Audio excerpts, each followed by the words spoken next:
کسی موضوع سے متعلق کچھ باتیں گوش کی جاتی ہیں۔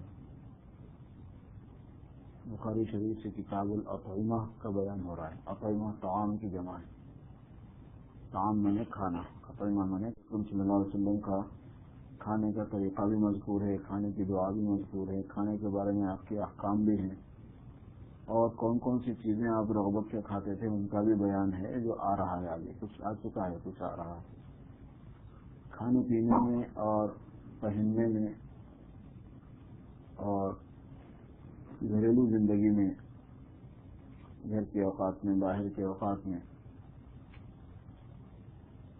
حضور صلی اللہ علیہ وسلم کی جو سیرت مبارکہ ہے، جو آپ کا پاکیزہ طریقہ ہے، وہ ساری دنیا کے طریقوں میں سب سے اچھا ہے، اور وہ زیادہ منفعت والا بھی ہے۔ آخرت کے اعتبار سے اس میں ثواب ہے، اگر حضور صلی اللہ علیہ وسلم کی اتباع کی نیت سے اس کام کو کیا جاتا ہے، اور دنیا میں جو راحت اور سکون اس میں ہے، اور جو برابری ہے انسانوں میں اس کو اختیار کرنے میں، وہ کسی میں نہیں۔ اس میں صرف کھانے پینا ہی ملحوظ نہیں ہے، بلکہ انسانوں کے درمیان میں مساوات بھی ملحوظ ہے، تواضع و انکساری پر مبنی صفات بھی مبنی ہے، اللہ تعالیٰ کی نعمتوں کا شکر ادا کرنا اور اللہ پاک کی نعمتوں کی تعظیم، یہ بھی اس میں شامل ہے۔ بہت سے امور کو مشتمل ہے حضور صلی اللہ علیہ وسلم کا کھانا پینا۔ یہ 2-3 دن پہلے ایک سوال مجھ سے ہوا تھا، جو فتوے آتے رہتے ہیں، اس میں سوال میں یہ بات تھی کہ انہوں نے کسی سے سوال کیا تھا تو ان کو جواب ملا تھا کہ صاحب زیتون کا تیل کھانا کیسا ہے، تو انہوں نے اس پر جواب دیا اور بہت سی چیزیں اس کے ضمن میں بیان کی، اور اس میں یہ بھی انہوں نے کہا کہ جو کامن کام حضور صلی اللہ علیہ وسلم کرتے تھے وہ سنت نہیں، وہ آپ کی عادت شریفہ تھی، اگر آپ کو بھی اختیار کرنا ہے تو کیجیے، لیکن سنت کی حیثیت سے نہیں، سنت کی حیثیت سے وہ یہ جو شرعی طریقے پر آپ نے کیا۔ یہ جواب دیا تھا کسی نے، کسی ویب سائٹ نے۔ اس سلسلے میں نے جو جواب عرض کیا تھا اس کا خلاصہ یہ ہے، جو اس وقت بھی کام کی چیز ہے، اس وجہ سے کہ یہ اسی موضوع سے متعلق ہے۔ کھانے پینے میں اور پہننے اوڑھنے میں اور رہنے سہنے میں جتنے کام حضور کرتے تھے وہ سب عادت کے طور پر کرتے تھے، ویسا نہیں۔ بیشتر کام وہ ہیں جو آپ کی عادت مبارکہ میں داخل تھے، مگر وہ کرتے تھے آپ مذہب کی حیثیت سے، اللہ تبارک و تعالیٰ کے پسندیدہ ہونے کی وجہ سے اور اللہ کی مرضی کے موافق ہونے کی وجہ سے کرتے تھے، اور امت کو سکھانا اس میں شامل تھا، امت کی تربیت بھی اس میں تھی۔ کھانے پینے میں خود بہت سی چیزوں میں آپ نے ترغیب دی ہے، جیسے خود زیتون کا تیل ہے، اس کے بارے میں آپ نے فرمایا کلوا الزیت والدہنوا بھی فإنہا من شجرۃ مبارکہ، زیتون کو کھاؤ بھی اور اس کو لگاؤ بھی اپنے جسم کو، اس لیے کہ وہ مبارک درخت ہے۔ تو اگر ایسے عادت آپ نے کوئی چیز، آپ زیتون کا تیل کھائے تھے تو پھر یہ تو ارشاد ہے نا، یہ تو حکم ہے کلوا الزیت۔ یہ صحیح ہے کہ یہ حکم وجوبی نہیں ہے، فرض ہونے کو بتانے کے واسطے نہیں ہے کہ نہیں کھاؤ ہی کھاؤ، نہیں ملا تو کہیں سے لاؤ، مطلب آپ نے یہ بتایا کہ یہ کھانا چاہیے، اگر میسر ہے تو اس کو کھانا چاہیے۔ اب اس کو جو آدمی سنت کی حیثیت سے کھائے گا تو ثواب بھی ملے گا، سنت ہے یہ زیتون کا تیل کھانا حضور کے فرمانے کے۔ اب کھاتے تو تھے، آپ کھاتے تو تھے ہی تھے، اور ساتھ ہی ساتھ آپ نے فرمایا بھی ہے، اس کی ترغیب بھی دی ہے، پھر اس کی دلیل بھی بیان کی کہ اس کو وہ درخت مبارک درخت سے نکلتا ہے، وہ من شجرۃ، قرآن پاک میں ہے من شجرۃ مبارکۃ زیتونۃ لا شرقیۃ ولا غربیہ، زیتون کو مبارک خود قرآن پاک میں کہا گیا ہے۔ اب برکت ایک ایسی چیز ہے کہ جس کا حص ظاہری چیزوں سے اس کا تعلق نہیں، سمجھ میں نہیں آتی۔ پھر اس کے ذیل میں جواب دینے والے صاحب نے کئی جزیات ذکر کری، انہوں نے کہا کہ جیسے مسواک ہے، آپ کی عادت تھی، وہی عادت کیسے تھی؟ یہ تو حضور صلی اللہ علیہ وسلم کے ان خاص احکام میں سے ہے جس کو نبیوں کی سنتوں میں بتایا گیا ہے، نبیوں کی خاص سنتیں، 10 من سنن المرسلین، 10 چیزیں نبیوں کی خاص سنتوں میں سے، اس میں سے ایک مسواک بھی ہے۔ نماز اس کے ساتھ پڑھیں گے تو ثواب الگ ہے، اس کے بغیر پڑھیں گے تو ثواب الگ ہے۔ تو اس بات کو یہ تھوڑی کہا جائے کہ سنت نہیں ہے، ہاں یہ الگ بات ہے کہ یہ کہیں کہ برش کو استعمال کرنا مسواک کے قائم مقام ہوگا یا نہیں ہوگا، ہو جائے گا۔ برش کے استعمال کرنے میں مسواک کا وہ الٹرنیٹ ہے، اس میں کوئی شک نہیں۔ ایسی چیزوں میں مقاصد تو ملحوظ ہوتے ہی ہیں، اس وجہ سے مقصد پورا ہوتا ہے۔ تطہیر فم کا، تنظیف فم کا، منہ کو صاف کرنے کا، بدبو کو دور کرنے کا، میل کچیل دور کرنے کا۔ اس لیے اگر کوئی برش کرے اور برش اور پیسٹ استعمال کرے تو وہ بھی مسواک کی فضیلت کو شامل ہوگا۔ مسواک کی جو فضیلت ہے وہ اس پر حاصل ہوگی۔ بلکہ مسواک کا استعمال سنت نہیں ہے یہ نہیں بولیں گے، لکڑی والی مسواک کا استعمال بھی سنت ہے، برش کا استعمال بھی سنت کے قائم مقام ہے، اور اس پر جو ثواب ملے گا نماز کا، یہ کر کے نماز پڑھنے کا وہ الگ ہوگا، بغیر کیے کہ نماز پڑھنے کا جو ثواب ہوگا وہ الگ ہوگا، سنت ہے۔ ایسے ہی لباس کا معاملہ ہے۔ آپ حضور صلی اللہ علیہ وسلم نے لباس میں، کھانے پینے میں، حیات میں، کھانے کے بارے میں انہوں نے کہا کہ ہاتھ سے کھانا بھی اس لیے سنت نہیں ہے کیونکہ وہ زمانے کی عادت تھی، یہ کوئی بات نہیں۔ ابھی بخاری شریف میں سبق میں آ چکا ہے کہ نہ صرف یہ کہ ہاتھ سے کھانا سنت ہے بلکہ سیدھے ہاتھ سے کھانا سنت ہے، بلکہ اتنی تاکیدی سنت ہے کہ بہت سے علماء اس کے واجب ہونے کے قائل ہیں، کہتے ہیں کہ واجب ہے سیدھے ہاتھ سے کھانا، نہیں تو گنہگار ہوگا، کیونکہ آپ نے بددعا دی ایک آدمی کو جو سیدھے ہاتھ سے نہیں کھا رہا تھا، اور بددعا اسی چیز پر ہوا کرتی ہے کہ جس کا کرنا ضروری ہوتا ہے، ورنہ حضور بددعا نہ دیتے۔ غرض یہ ہے کہ کھانے پینے میں، رہنے سہنے میں، پہننے وغیرہ کے اندر جو حضور صلی اللہ علیہ وسلم نے تہذیب دی ہے وہ بے انتہا اہم ہے، اس کی بڑی حیثیت ہے۔ اس میں کچھ کام ضرور ایسے ہیں جو تاکیدی نہیں ہوتے، عادت کے طور پر آتے ہیں، لیکن سارے کام حضور کے یہ عادت کے نہیں ہے، اس میں سے بہت سے کام اس کے عبادت کے طور پر ہیں، اور جو حضور صلی اللہ علیہ وسلم کی عادت کے کام ہیں ان سے محبت کرنا ضروری ہے۔ حضور صلی اللہ علیہ وسلم کی عادت کے کاموں سے محبت کرنا ضروری ہے، اگر محبت نہیں کرے تو پھر دوسرا حکم لگ جاتا۔ محبت کرنا تو ضروری ہے عقیدتاً، اور اختیار کرنا اگر وہ عادت سے تعلق ہے تو بحیثیت عادت کی، حضور کی عادت تھی بلکہ اختیار کرے گا تو اس پر بھی ثواب ملے گا، نہیں تو گناہ نہیں ہوگا۔ عادت والی چیزوں کو اختیار نہیں کرے گا تو گناہ نہیں ہوگا، لیکن کون سی کام ان کاموں میں سے عادت کے ہیں، کون سے عادت کے نہیں ہیں، وہ الگ چیز ہے، وہ علماء سے تحقیق کرنی پڑے گی۔ سنت والی حیات پر کھانا، بیٹھ کر کھانا، سیدھے ہاتھ سے کھانا، بسم اللہ پڑھ کر کھانا، نعمت کی تعظیم کرنا۔ ایک مرتبہ امام ابو یوسف رحمۃ اللہ علیہ کھانا کھا رہے تھے، ان کے ساتھ دسترخوان پہ ایک اور صاحب بھی تھے،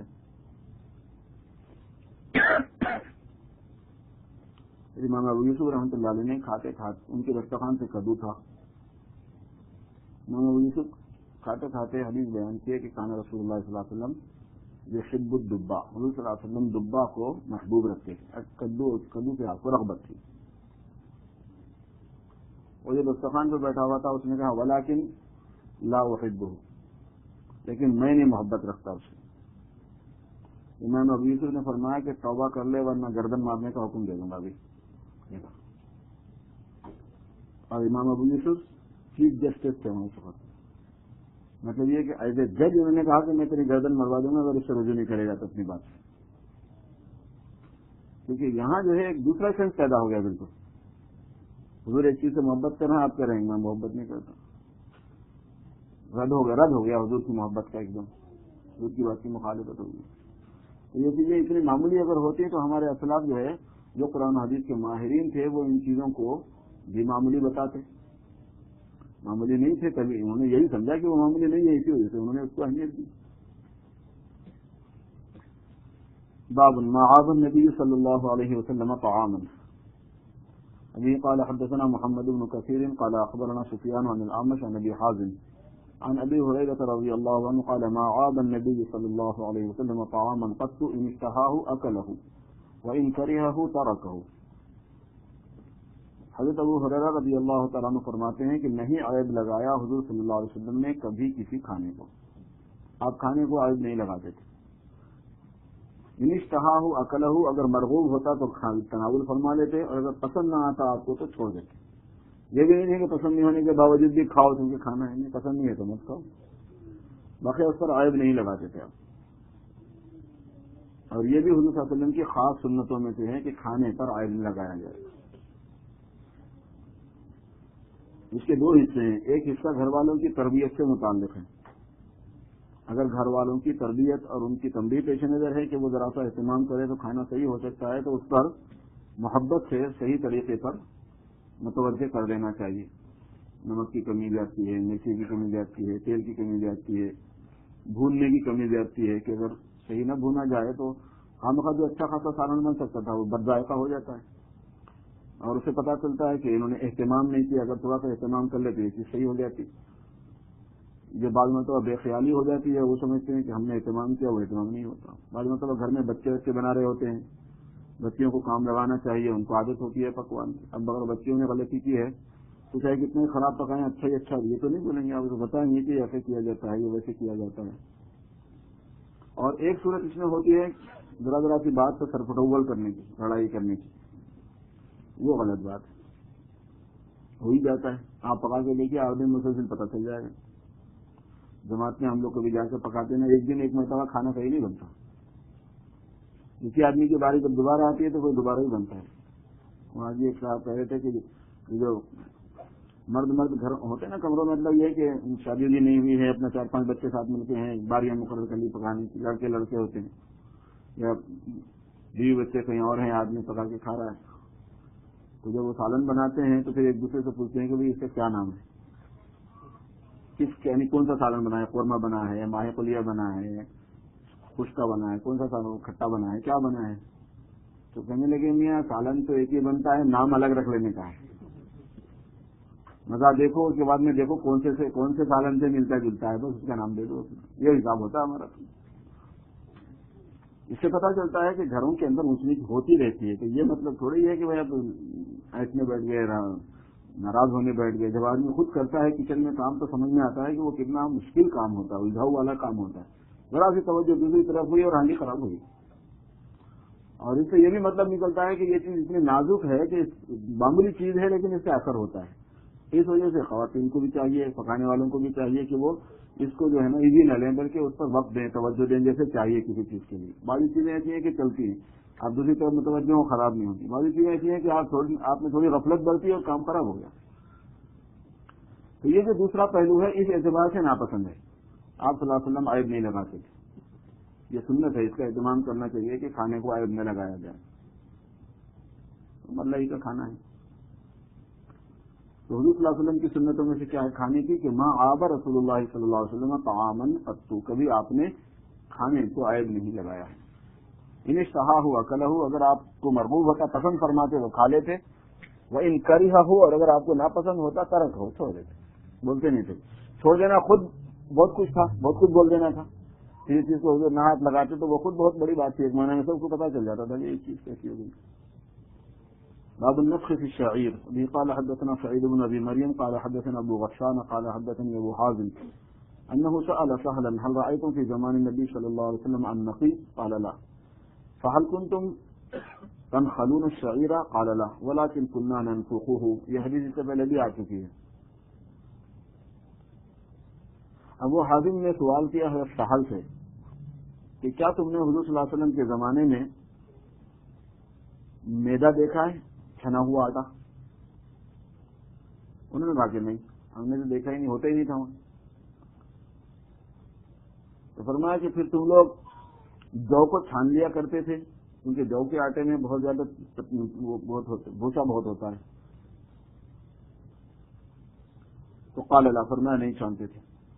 ولكن كنا ننفخه، لیکن یہ ہے کہ ہم اس کو ہلا کے تھوڑا سا پھونک مار دیا کرتے تھے. اس پر بڑی بڑی پتیاں جو ہوتی ہیں وہ نکل جایا کرتی تھی، بس اسی کے ساتھ پکا لیا جاتا تھا. امام بخاری یہ کہنا چاہ رہے ہیں کہ ضرورتاً پھونکنا پڑ گیا تو اس میں کوئی حرج نہیں ہے. کھانے پینے پہ پھونکنا نہیں بلکہ مشہور ہے نا، تو ویسی کوئی بات نہیں. اگر ضرورت ہے پھونکنے کی تو پھونک لو. باب ما کان النبی صلی اللہ علیہ وسلم واصحابہ یاکلون. حضور صلی اللہ علیہ وسلم اور آپ کے صحابہ کیا کھاتے تھے. وبه قال حدثنا ابو النعمان قال حدثنا حماد بن زيد عن عباس الجريري عن ابي عثمان النهدي عن ابي هريره رضي الله عنه قال قسم النبي صلى الله عليه وسلم يوما بين اصحابه تمرا فاعطى كل انسان 7 تمرات فاعطاني 7 تمرات احداهن حشفه فلم يكن فيهن تمره اعجب الي منها شدت في مضاغي. حضرت ابو ہریرہ فرماتے ہیں کہ ایک مرتبہ حضور صلی اللہ علیہ وسلم نے اپنے اصحاب کے درمیان میں کھجور کو تقسیم فرمایا. کیا کھاتے تھے بولے تو یہ کھاتے تھے. دوسری چیزیں بھی کبھی کھائی ہیں لیکن یہ بھی کھانا ہی شمار ہوتا تھا. ہم پر کھجور کھا کے، پکوڑے کھا کے، دہی بڑے کھا کے، لقمیاں کھا کے، سموسے کھا کے، فروٹ کھا کے پھر ابھی کھانا باقی رہتا ہے. وہ تو نماز کے بعد ہوگا کھانا. تو سمے کہ حضور صلی اللہ علیہ وسلم نے ایک مرتبہ کھجوریں تقسیم فرمائی اور کتنے بھی ہر آدمی کو 7 کھجوریں آپ نے دی کہ وہ یہ کھانا ہے آج کا کھا لو. مجھے بھی حضرت ابو ہریرہ کہتے ہیں کہ مجھے بھی حضور نے 7 کھجوریں مرحمت فرمائی، جس میں سے ایک کھجور جو ہے وہ بہت گٹھا ہوا تھا. کھجور جب زیادہ خشک ہو جاتا ہے تو وہ ایک دم سخت ہو جاتا ہے، چپتا نہیں. کہتے ہیں میرے نزدیک سب سے زیادہ وہی پسند تھا کیونکہ وہ میرے داڑھوں کے اندر چپک رہا تھا تو وہ بہت دیر تک چلا. وہ شدت تھی مباغی، جو میرے داڑھوں کے اندر وہ چپک گیا تھا تو وہ بڑی دیر تک چلتا رہا تو مجھے بڑا اچھا لگا. کیونکہ اب کھجور کھا رہے ہیں، بھوک کی حالت میں کھا رہے ہیں، تو جب کھاتے تو جلدی ختم ہو جاتا تھا. دوسرا کھا جلدی جلدی وہی کھانا تھا. تو جو کھجور ایسا تھا کہ جلدی نہیں چل رہا تھا تو وہ مجھے بڑا اچھا لگا کہ چلو اس سے ذرا دیر تک کام چل رہا ہے. کھانے پینے کا یہ مطلب تھا ان کے پاس. عجیب لوگ تھے. قال حدثنا عبد الله بن محمد قال حدثنا وهب بن جرير قال حدثنا شعبان اسماعيل عن قيس عن سعد قال رأيتني سابع سبعة. حضرت سعد رضی اللہ تعالیٰ عنہ فرماتے ہیں کہ مجھے یاد ہے کہ میں 7واں تھا ایک مرتبہ 7 میں مع رسول اللہ صلی اللہ علیہ وسلم، حضور صلی اللہ علیہ وسلم کے ساتھ. وہ اپنا قصہ بیان کرتے ہیں کہ ایک مرتبہ ہم حضور صلی اللہ علیہ وسلم کے ساتھ تھے اور میں 7 صحابہ میں کا 7واں ہوں. جب آپ کے ساتھ جو لوگ تھے اس وقت میں وہ 7 صحابہ تھے، اس میں کا میں 7 ہوں. ایک مطلب یہ علماء نے بتایا، ایک مطلب یہ ہے کہ میں 7واں مسلمان ہوں، 7ویں نمبر پر میں مسلمان ہوا ہوں. ما لنا طعام الا ورق الحبلہ او الحبلہ. کہتے ہیں کہ ہمارے لیے کھانے کی چیزیں اس وقت میں نہیں تھی مگر ببول کے درخت کے پتے. خاص طور پر شعب ابی طالب میں جب محصور کر دیا گیا تھا، حضور صلی اللہ علیہ وسلم کے ساتھ بائیکاٹ کیا تھا 3 سال تک مکے والوں میں. یہ بائیکاٹ کی سنت جو ہے نا یہ بہت پرانی ہے.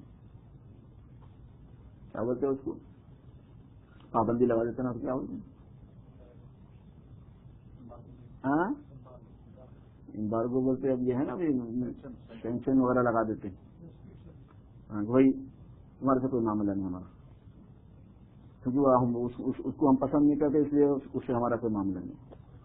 اس کے بعد کوئی خرید و فروخت نہیں، وہاں پہ کوئی چیز جا نہیں سکتی. یہ مخالفین اسلام کا کوئی نیا سلسلہ نہیں ہوگا، یہ پہلے دن سے ہوا تو ہے. حضور صلی اللہ علیہ وسلم کے ساتھ میں بائیکاٹ ہوا. پہلے ستائے پھر آپس میں انہوں نے ایگریمنٹ کیا کہ ان کے ساتھ میں نہ کوئی چیز خریدی جائے، نہ ان سے کوئی چیز بیچی جائے، نہ ان سے کوئی چیز دی جائے، نہ ان سے کوئی چیز لی جائے. کہیں جا نہیں سکتے، کہیں آ نہیں سکتے، کہیں مل نہیں سکتے. اور اتنا ہی نہیں کیا بلکہ اس کو ایگریمنٹ کے طور پر پورے قبیلے والوں سے لکھ کے دستخط کرا کے. یہ بھی ہے، سب مل کے طے کرنا بھی ایک چیز ہوتی ہے کہ ہم اکیلے کر رہے ہیں بولے ایسا نہیں لکھنا. بعض مرتبہ بات سنتیں ایسی اپلائی ہوتی ہے کہ میں کیا بتاؤں. سب مل کے طے کر رہے ہیں اور پورے مل کے ایگریمنٹ کے طور پر لکھے. اور محترم ہے یہ معاہدہ بہت محترم ہے، بلکہ اس کو بیت اللہ میں لٹکا دیے. اس واسطے کہ یہ معاہدہ جو ہے سب لوگوں کا متفقہ معاہدہ ہے، اس کی عزت کرنا چاہیے. بیت اللہ میں لٹکا. حضور صلی اللہ علیہ وسلم ابو طالب کی جو شعب کی گھاٹیاں ہیں، شعب ابو طالب جو ہے ان پہاڑیوں کو کہتے ہیں جو ابھی بھی صفا کی طرف ہیں، صفا مروہ کی طرف سے ادھر سیدھے ہاتھ کی طرف جو گھاٹیاں ہیں جہاں پہ نفق گئی ہے، نفق عبد الملک ہے غالباً، نفق عبدالعزیز، وہ ادھر والے حصے کو وہ شعب ہی میں بنی ہوئی ہے. نفق وصل وہ گھاٹیوں والا حصہ تھا. حضور صلی اللہ علیہ وسلم وہاں چلے گئے اپنے خاندان کے ساتھ. یہاں کسی سے مل نہیں سکتے، کسی سے وہیں بکریاں چلا لی تھی، وہ بھی تھوڑے دن چلی ختم ہو گئی. تو 3 سال آپ رہے ہیں وہاں پر. کھانے کو کچھ نہیں، پینے کو کچھ نہیں، کچھ خرید و فروخت نہیں ہے تو کھانا پینا کیا ہمارے. اس زمانے میں بڑا سخت وقت گزرا ہے صحابہ پر. جو ایمان لائے تو ان پر بھی، حضور پر بھی اور حضور کے خاندان والوں پر بھی. صحابہ کہتے ہیں کہ ہمارے بچوں کے رونے کی آواز وادی سے باہر چلی جاتی تھی. وہ جو حصہ تھا جس میں جب موجود تھے سارے بچے رو رہے ہیں، اس واسطے کہ کسی کی ماں کے سینے میں دودھ نہیں. حضور آئے کہاں سے؟ پیٹ میں کچھ بھی نہیں، ہم کچھ نہیں کرتے تھے، خاموش برداشت کر لیتے، سنبھالتے تھے بچوں کو جیسے سنبھال سکتے تھے. وادی کے باہر آوازیں چلی جاتی تھی چھوٹے چھوٹے بچوں کی. اس میں ورق الحبلہ جو ہے ببول کے درختوں کے پتے یہ کھایا کرتے تھے، اس کی چھالیں یہ کھایا کرتے تھے، اس کی پھلیاں یہ کھایا کرتے تھے. حتی یضع احدنا ما تضع الشاة، یہاں تک کہ ہم کو بھی فضلہ ایسے ہی خارج ہوتا تھا جیسے بکریوں کو ہوتا ہے، ہمیں بھی مینگنیاں ہی نکلتی تھی، یہ بکریوں کا حال وہ ہمارا حال تھا. حتی یضع احدنا، یہاں تک کہ ہم نے کا کوئی آدمی فضلے میں وہی چیز خارج کرتا جو کہ بکری کیا کرتی ہے. ثم اصبحت بنو اسد تعذرنی علی الاسلام، پھر بنو اسد میرے اسلام کے بارے میں مجھے عیب لگاتے ہیں. خسرت اذا وضل سعی، اس وقت اگر یہی بات ہے تو میرا تو بڑا نقصان ہو گیا اور میری ساری کوشش تو ضائع ہو گئی. یہ حضرت سعد رضی اللہ تعالیٰ عنہ کا ایک قصہ ہے، اس کے اوپر انہوں نے یہ بات فرمائی. حضرت سعد کی شکایت کر دی تھی عمر رضی اللہ تعالیٰ عنہ سے ایک قبیلے والوں نے،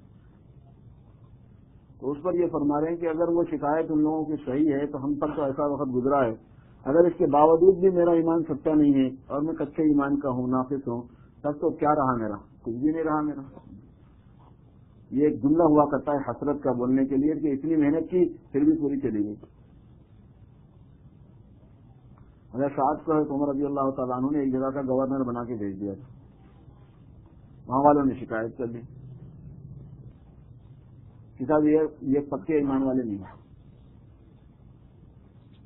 ان کے ایمان میں ضعف اور کمزوری ہے. ارے بھائی ہوا کیا؟ تو بولے ہوا یہ کہ ہفتے میں ایک دن جو ہے نا نکلتے ہی نہیں باہر، رات کے وقت کوئی آدمی جائے تو پکارے تو آواز ہی نہیں دیتے ہیں. اس قسم کی باتیں لگا دی، شکایت کر دی ان کی اور کوئی اور اس طرح کی چیزیں کی. حضرت سعد رضی اللہ تعالیٰ عنہ نے بلا کے پوچھا بھائی تمہارے بارے میں شکایت ہے، ان لوگوں کی کیا قصہ ہے؟ تو حضرت سعد نے فرمایا کہ میں اگرچہ گورنر ہوں لیکن کرتا ایک ہی ہے میرے پاس. یہ بھی کہا کہ جمعہ کے دن دیر سے آتے ہیں، تو کہا کہ اسی کرتے کو دھوتا ہوں، کوئی خادم میرے پاس نہیں ہے، اس کے سوکھنے کا انتظار کرتا ہوں، اس کے آنے میں تھوڑی تاخیر ہو جاتی ہے. پھر اس کے بعد میں کہا کہ میرے اپنے کام کاج کے واسطے میرے پاس ٹائم نہیں ہے، تو ایک دن میں نے اس کے لیے رکھا ہوا ہے، ورنہ پورا وقت یہ لوگ لے لیتے ہیں. تیسری بات کا جواب یہ ہے کہ اصل میں دن کا وقت تو میں نے لوگوں کی خدمت کے لیے لگایا ہوا ہے، لیکن اب رات بھی ان لوگوں کے لیے دے دوں تو میں اپنی عبادت کب کروں؟ تو میں رات میں اللہ پاک کی عبادت کے لیے مخصوص کیا ہوا ہوں کہ بھائی اس میں ڈسٹرب نہ ہو، اس لیے میں لوگوں کو رات میں جواب نہیں دیتا. تو رات میں عبادت کرتا ہوں اس لیے نہیں آتا.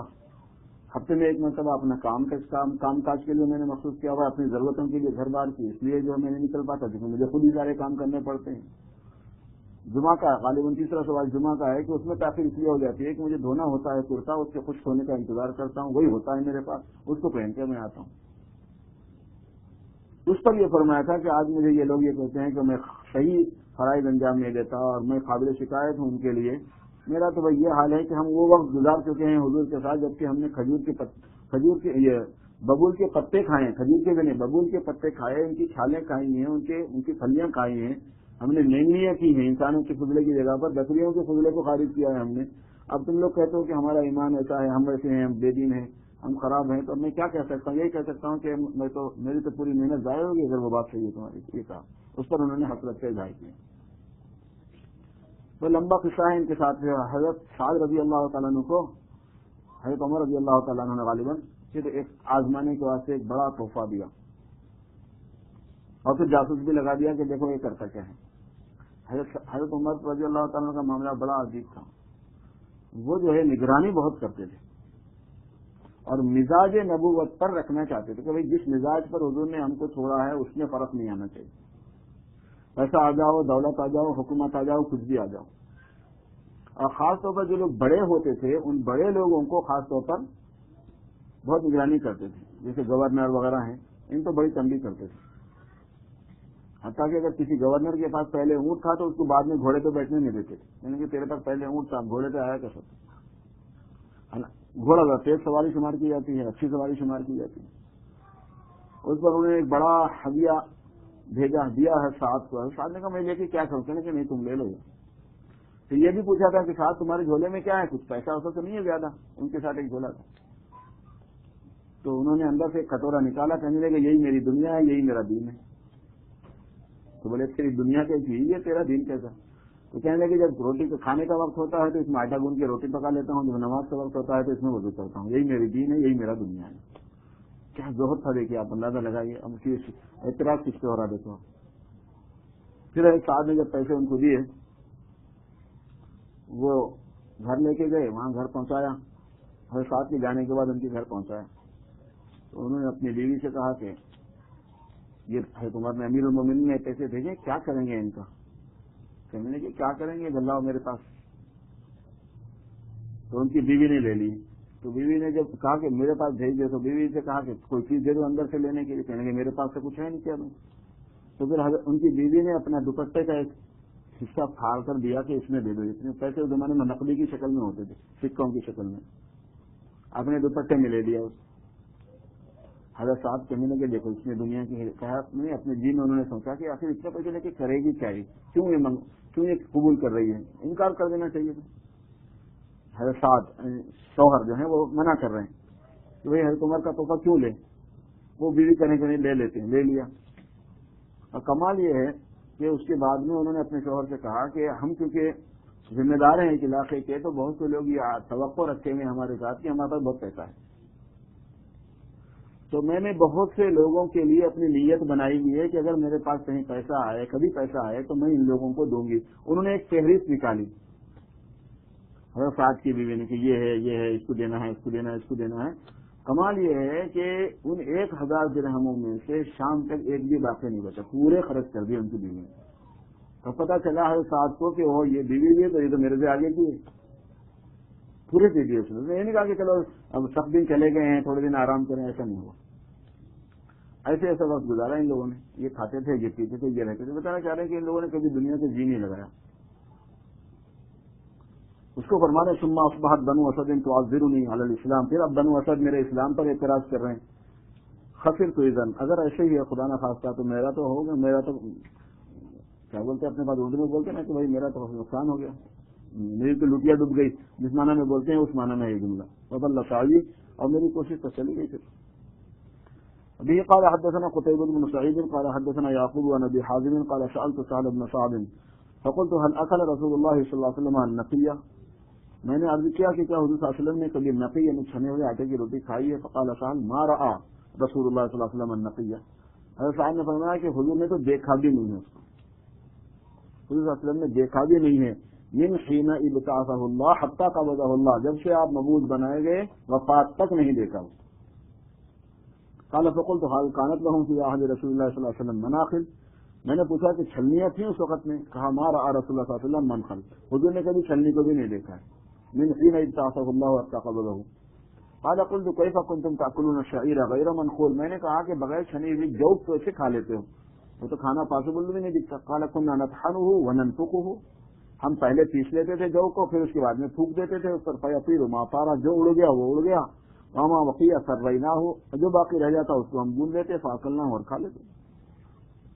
ابھی قال حدثنا اسحاق بن ابراہیم قال اخبرنا روح بن عبادہ قال حدثنا ابن ابي ذئب عن سعيد المقبوري رضي الله عنه عن ابي هريره رضي الله عنه انه مر بقوم بين ايديهم شاة نصلية۔ حضرت سعید المقبوری فرماتے ہیں کہ ابو ہریرہ رضی اللہ تعالیٰ عنہ ایک مرتبہ ایک قوم کے پاس سے گزرے، کچھ لوگوں کے پاس سے گزرے جن کے سامنے بکری بھونی ہوئی رکھی تھی۔ فدعوه، لوگوں نے بلایا کہ حضرت آئیے تھوڑا سا تناول فرما لیجیے۔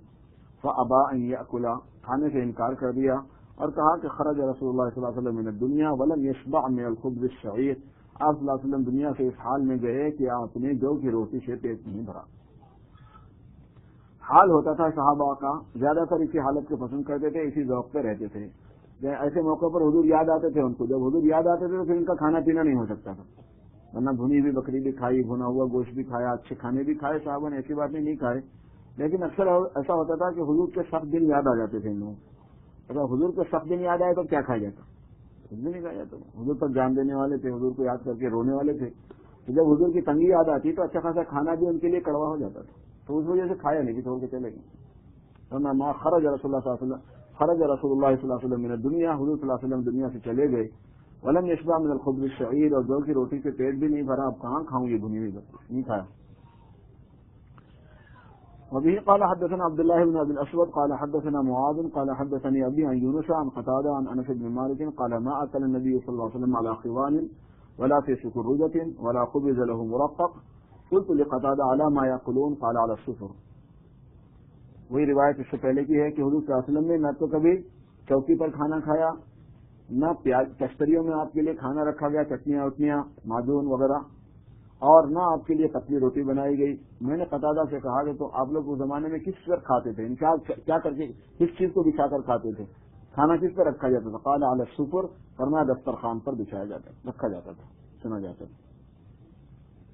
یہ قال حدثنا قتيبة قال حدثنا جرير عن منصور عن ابراهيم عن الاسود عن عائشة رضي الله عنها قالت ما شبع آل محمد صلی اللہ علیہ وسلم منذ قدیم المدینة من طعام البر 3 ليال تباعا حتى قبض.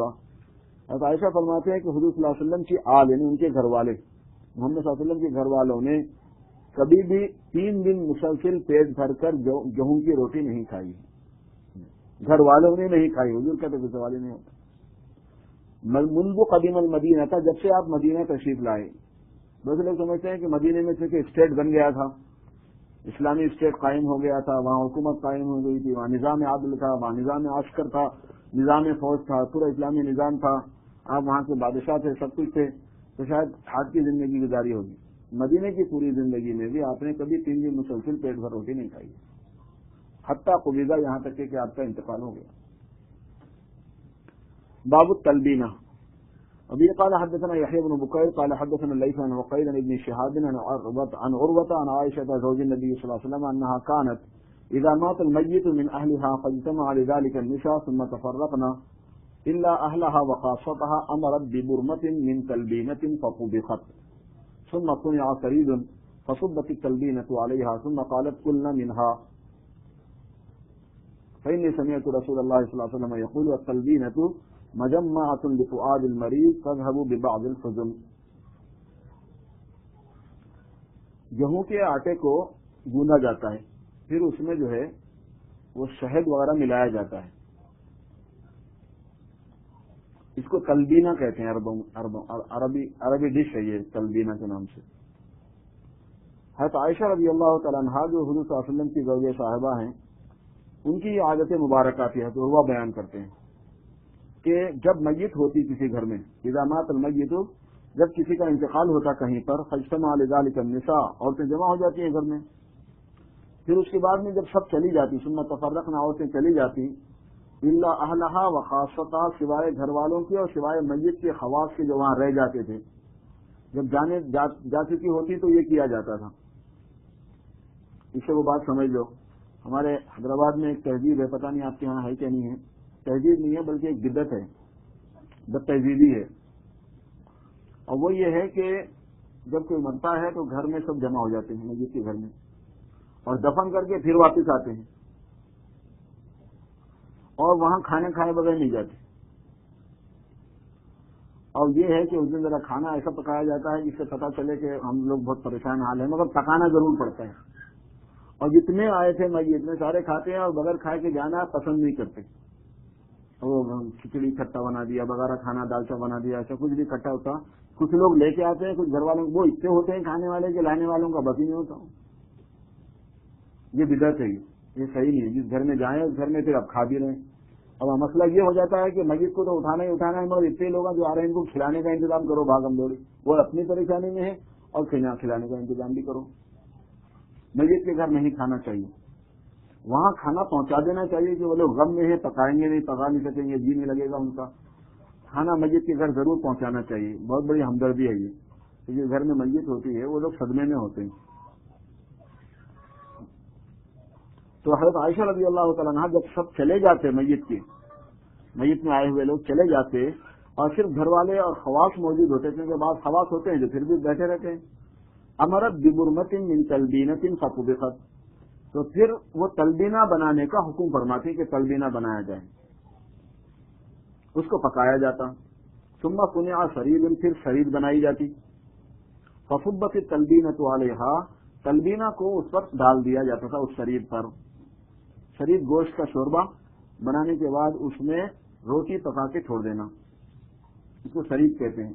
خاص کھانا ہے یہ، انتہائی مقوی بھی ہے، تمام کھانوں میں افضل شمار کیا جاتا ہے، اس کو سریب کہتے ہیں. تو اس سریب بنا کر تلبینہ کو سریب پر ڈال دیا جاتا تھا. ثم قالت قلنا منها، پھر فرماتی ہیں عائشہ رضی اللہ عنہا کہ کھاؤ تم، فإني سمعت رسول اللہ، اب یہ حدیث آ رہی کہ میں نے حضور اکرم صلی اللہ علیہ وسلم کو فرماتے ہوئے سنا کہ مریض کے دل کی تقویت کا اور غم کو دور کرنے کا یہ ذریعہ ہوتا ہے. یہ فرماتے بعض کھانوں میں بعض خاص اثر ہوتے ہیں، تو تلبینہ کا یہ فائدہ بتاتے ہیں. حضور پاک صلی اللہ علیہ وسلم فرماتے تھے کہ یہ مریض کے دل کو جمع کرنے والی اور قوت دینے والی چیز ہے، اور تذهب ببعض الحزن، اور غم کو ہلکا کرنے والی بھی چیز ہے، کچھ غم کو کم کر دیتی ہے. یہ فرماتے ہیں. باب السرید، سرید کا بیان.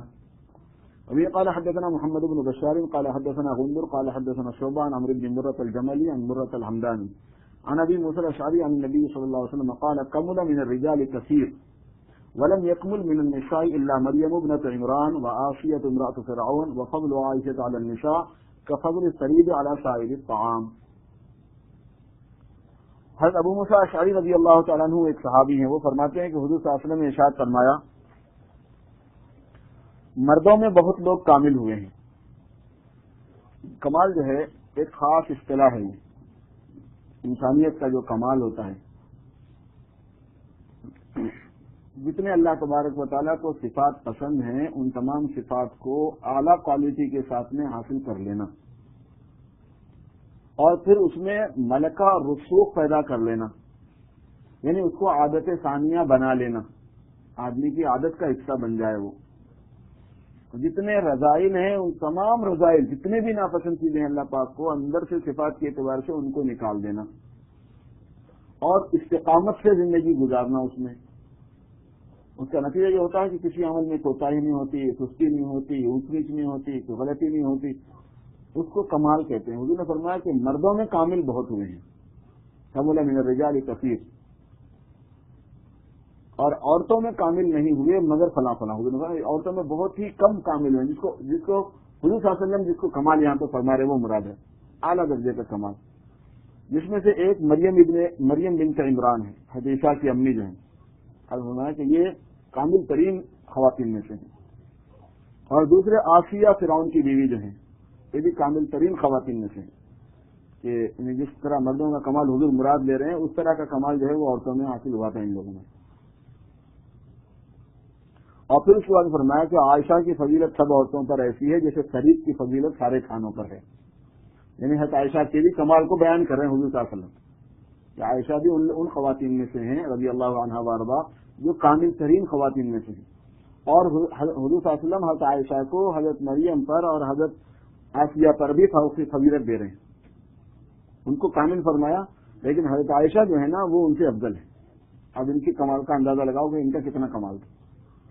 فرمایا کہ عائشہ کی فضیلت سب عورتوں پر ایسی ہے جیسے شریف کی فضیلت دوسرے کھانوں پر ہے. عربوں میں شریف کے بعد میں کوئی نمبر نہیں تھا کھانے کا، سب سے آگے کا کھانا شمار ہوتا تھا. تو فرمایا کہ جیسے اور کھانے نیچے درجے کے شمار ہوتے یہ سب سے اعلیٰ درجے کا ہے، تو حضرت عائشہ کو ویسے فضیلت ہے. اب حضور تو اتنے فضیلت دیں حضرت عائشہ کو اور دوسرے لوگ گالی دیں، بتاؤ. تو جو برا بولنے والا ہے عائشہ رضی اللہ تعالیٰ عنہ کو وہ کمینہ ہوا کہ نہیں ہوا؟ اعلیٰ درجے کا کمینہ ہو گیا وہ. خیر امام بخاری یہاں دوسری بات بتانا چاہ رہے ہیں وہ یہ کہ شریف جو ہے وہ غذا کیسی ہے وہ معلوم ہو گئی حدیث کے ضمن میں کہ شریف اعلیٰ قسم کی چیز ہے. اور شریف میں کیا ہوتا ہے؟ گوشت کے اندر گوشت کو پکایا جاتا ہے شوربے کے ساتھ. جب شوربہ بن چکا ہوتا ہے تو اس میں روٹی پکا کے چھوڑ دی جاتی ہے، پھر روٹی کو بھی تھوڑا سا بوائل کر لیا جاتا ہے، پکا لیا جاتا ہے اس میں، پھر اس میں گھی ڈال دیا جاتا ہے. شریف میں پھر گھی بھی ڈالتے ہیں، بعض جگہ پر اس میں شہد بھی ملایا جاتا ہے تھوڑا سا، تو اس کا خاص ذائقہ ہو جاتا ہے، خاص ٹیسٹ ہو جاتا ہے. بہت مقوی ہے وہ، طاقت کے اعتبار سے صحت کے اعتبار سے بہت زیادہ فضیلت والا ہے. ابھی قال حدثنا عمرو بن عون قال حدثنا، غالباً یہ حدیث یہ بات آپ کی سنی بھی ہوگی کہ یہ دونوں بھی یعنی حضرت آسیہ اور حضرت مریم یہ دونوں بھی جنت میں حضور صلی اللہ علیہ وسلم کی زوجات میں داخل کی جائیں گی. حضرت مریم سے بھی حضور کی شادی ہوگی آخرت میں اور حضرت آسیہ سے بھی ہوگی. یہ دونوں بھی حضور صلی اللہ علیہ وسلم کی بیویوں میں داخل کی جائیں گی. ایک حدیث میں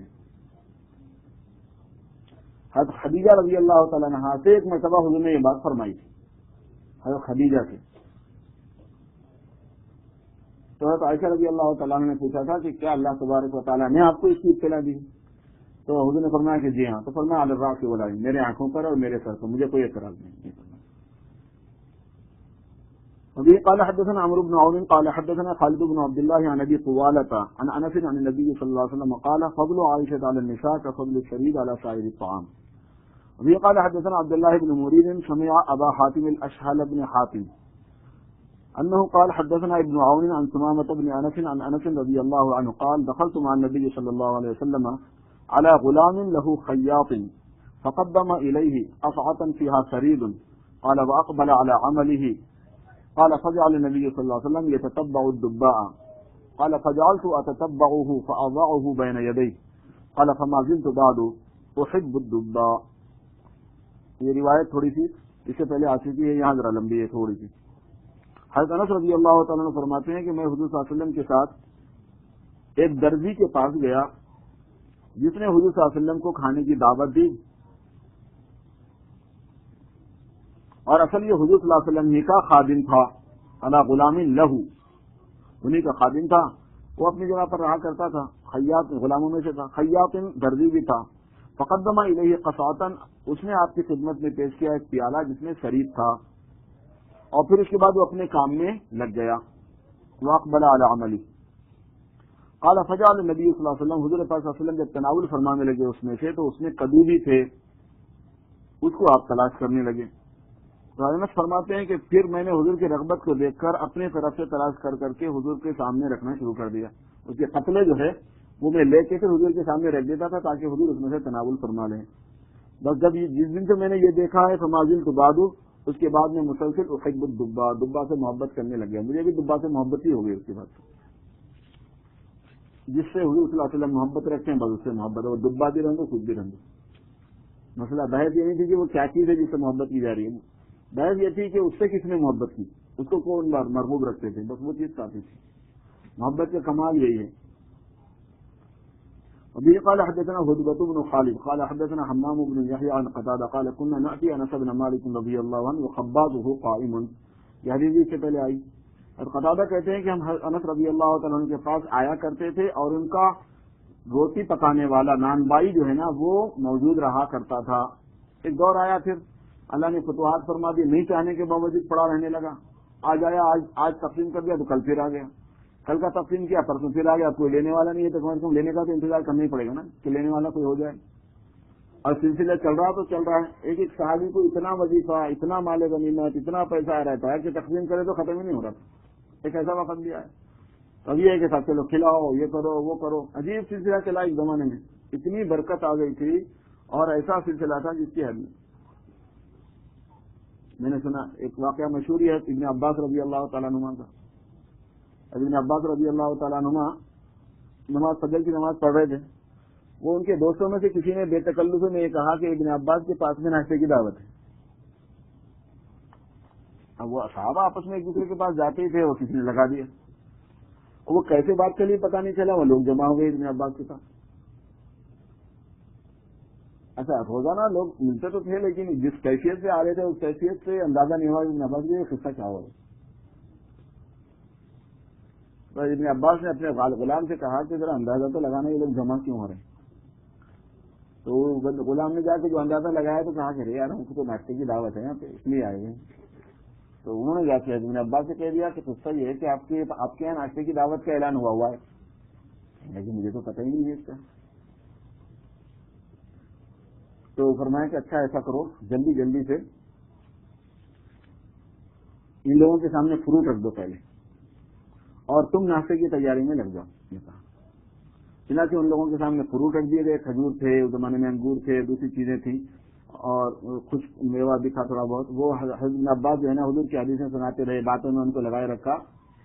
اور حضرت بن عباس نے یہ فرمایا تھا کہ اتنے جانور کاٹنا کہ ہر آدمی کو بکری کی کلیجی کھانے میں آ سکے.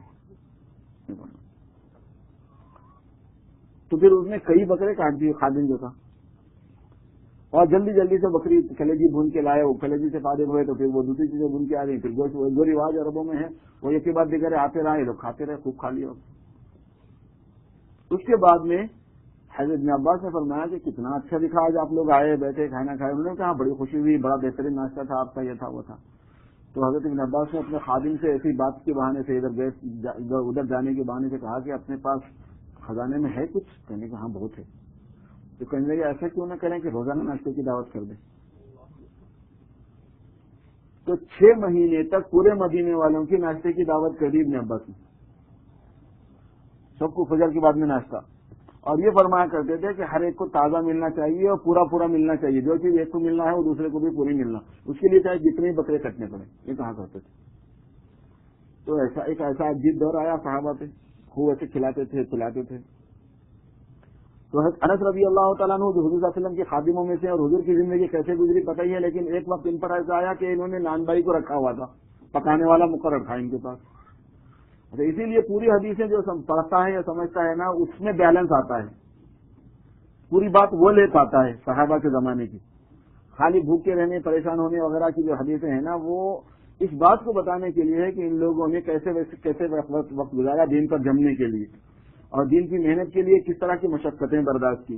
جب دین کی محنت کرنا پڑا, مشقت تو بھی کیا, خوشحالی آئی تو بھی کی, اور تنگی آئی تو اس سے بے دل نہیں ہوئے, اور دین کے اوپر حرج آنے نہیں دیا, اس کو مصیبت نہیں سمجھا, اس کو نحوست نہیں سمجھا. ہے نا, کھانا پینا ذرا تنگ ہو گیا, نوکری چلی گئی, کچھ ایسا ہو گیا تو سمجھ کے مار پڑ گئی اللہ نے کہ ابھی یہ مار وار نہیں ہوتی ہے, اس کا مار سے کوئی تعلق نہیں. تو وہ دین سے ریلیٹڈ نہیں کرتے تھے وہ ان چیزوں کو, بلکہ جس طرح کی بھی آزمائش آ جائے ان کے اپنی دینی ایکٹیویٹیز پہ کوئی فرق نہیں پڑتا تھا. بقیہ جب اللہ نے دیا تو کھایا پیا بھی, کھلایا پلایا بھی. تو یہاں پر یہ قصہ ہوا, انس بن مالک کے پاس خباز موجود تھا, بازار تھا, ہم لوگ آیا کرتے تھے. کننا ناسی کا مطلب یہ ہے کہ تسلسل یہ ہوتا, مسلسل ایسا ہوتا تھا. ہم ایک مرتبہ گئے تھے کہ معنی میں نہیں لفظ کننا ناسی کا لفظ اس معنی کو نہیں دیتا. کننا ناسی کا لفظ اس معنی کو دیتا ہے کہ ہم لوگ ایسا کیا کرتے تھے, مسلم بہت مرتبہ ایسا ہوتا رہتا تھا. قال کلو, فرمایا کرتے کہ کھاؤ. فما عالم النبی صلی اللہ علیہ وسلم رأى رغيفا مرققا حتى لقي الله ولا رأى شاة سميطة بعينه قط. البتہ ان سے پوچھا گیا تھا کہ حضور صلی اللہ علیہ وسلم کیا کھاتے تھے, کیا پیتے تھے. کہنے لگے حضور نے تو نہ پتلی روٹیاں کھائی تھی اور نہ حضور کے سامنے بھنے ہوئے گوشت رکھے گئے تھے. حضور پر تو ایسا وقت گزرا مگر تم لوگ کھاؤ. اس کا مطلب یہ کہ وہ یہ بتا دیتے کہ اگر حضور نے نہیں کھایا تو تمہارے لیے ناجائز نہیں ہے. حضور کا نہ کھانا اور مصلحتوں سے تھا اور وجوہات سے تھا. تمہارے لیے اگر ویسا وقت آئے تو بھی تم کو رہنا ہے دین پر اور کرنا ہے دین کا کام. اور اگر اللہ پاک دے دے تو کھا لو, اور اس کو یہ مت سمجھو کہ حضور صلی اللہ علیہ وسلم نے کیونکہ نہیں کھایا تھا تو لہٰذا شاید ہم بھی نہ کھا سکتے ہیں. وبه قال حدثنا محمد بن مقاتل قال اخبرنا عبد الله قال اخبرنا معمر عن الزهري عن جعفر بن عمرو بن اميه الضمري عن ابيه قال رايت رسول الله صلى الله عليه وسلم يحتز من كتف شاة فاكل منها فدعي الى الصلاه فقام فطرح السكين فصلى ولم يتوضا. حضرت عمرو بن امیہ اپنے ابا سے نقل کرتے ہیں کہ میں نے حضور صلی اللہ علیہ وسلم کو دیکھا کہ آپ بکری کے مونڈے کا گوشت کاٹ کے تناول فرما رہے تھے. میں نے خود آپ کو کھاتے ہوئے دیکھا ہے. اس سے پہلے بھی روایت آئی ہے کہ کبھی گوشت کھٹتا تو اس کا دست جو ہے نا, اس کا ہاتھ کا گوشت حضور کی خدمت میں پیش کیا جاتا. اور ان کے پاس زیادہ تر رواج یہ تھا کہ بڑے بڑے پیس یا تو بھون دیے جاتے تھے یا ویسے ہی ہانڈی میں ڈال کے ان کو ابال کے گلا دیا جاتا تھا, پھر اس میں سے کاٹ کے آپ توڑ لیا جاتا تھا, اسی سے گوشت کھا لیا جاتا تھا. میں نے خود حضور صلی اللہ علیہ وسلم کو کٹی کے ساتھ میں سے کھاتے ہوئے دیکھا ہے. اور حضور گوشت جو ہے نا بہت مرغوب رکھتے تھے, بہت رغبت سے تناول فرماتے تھے.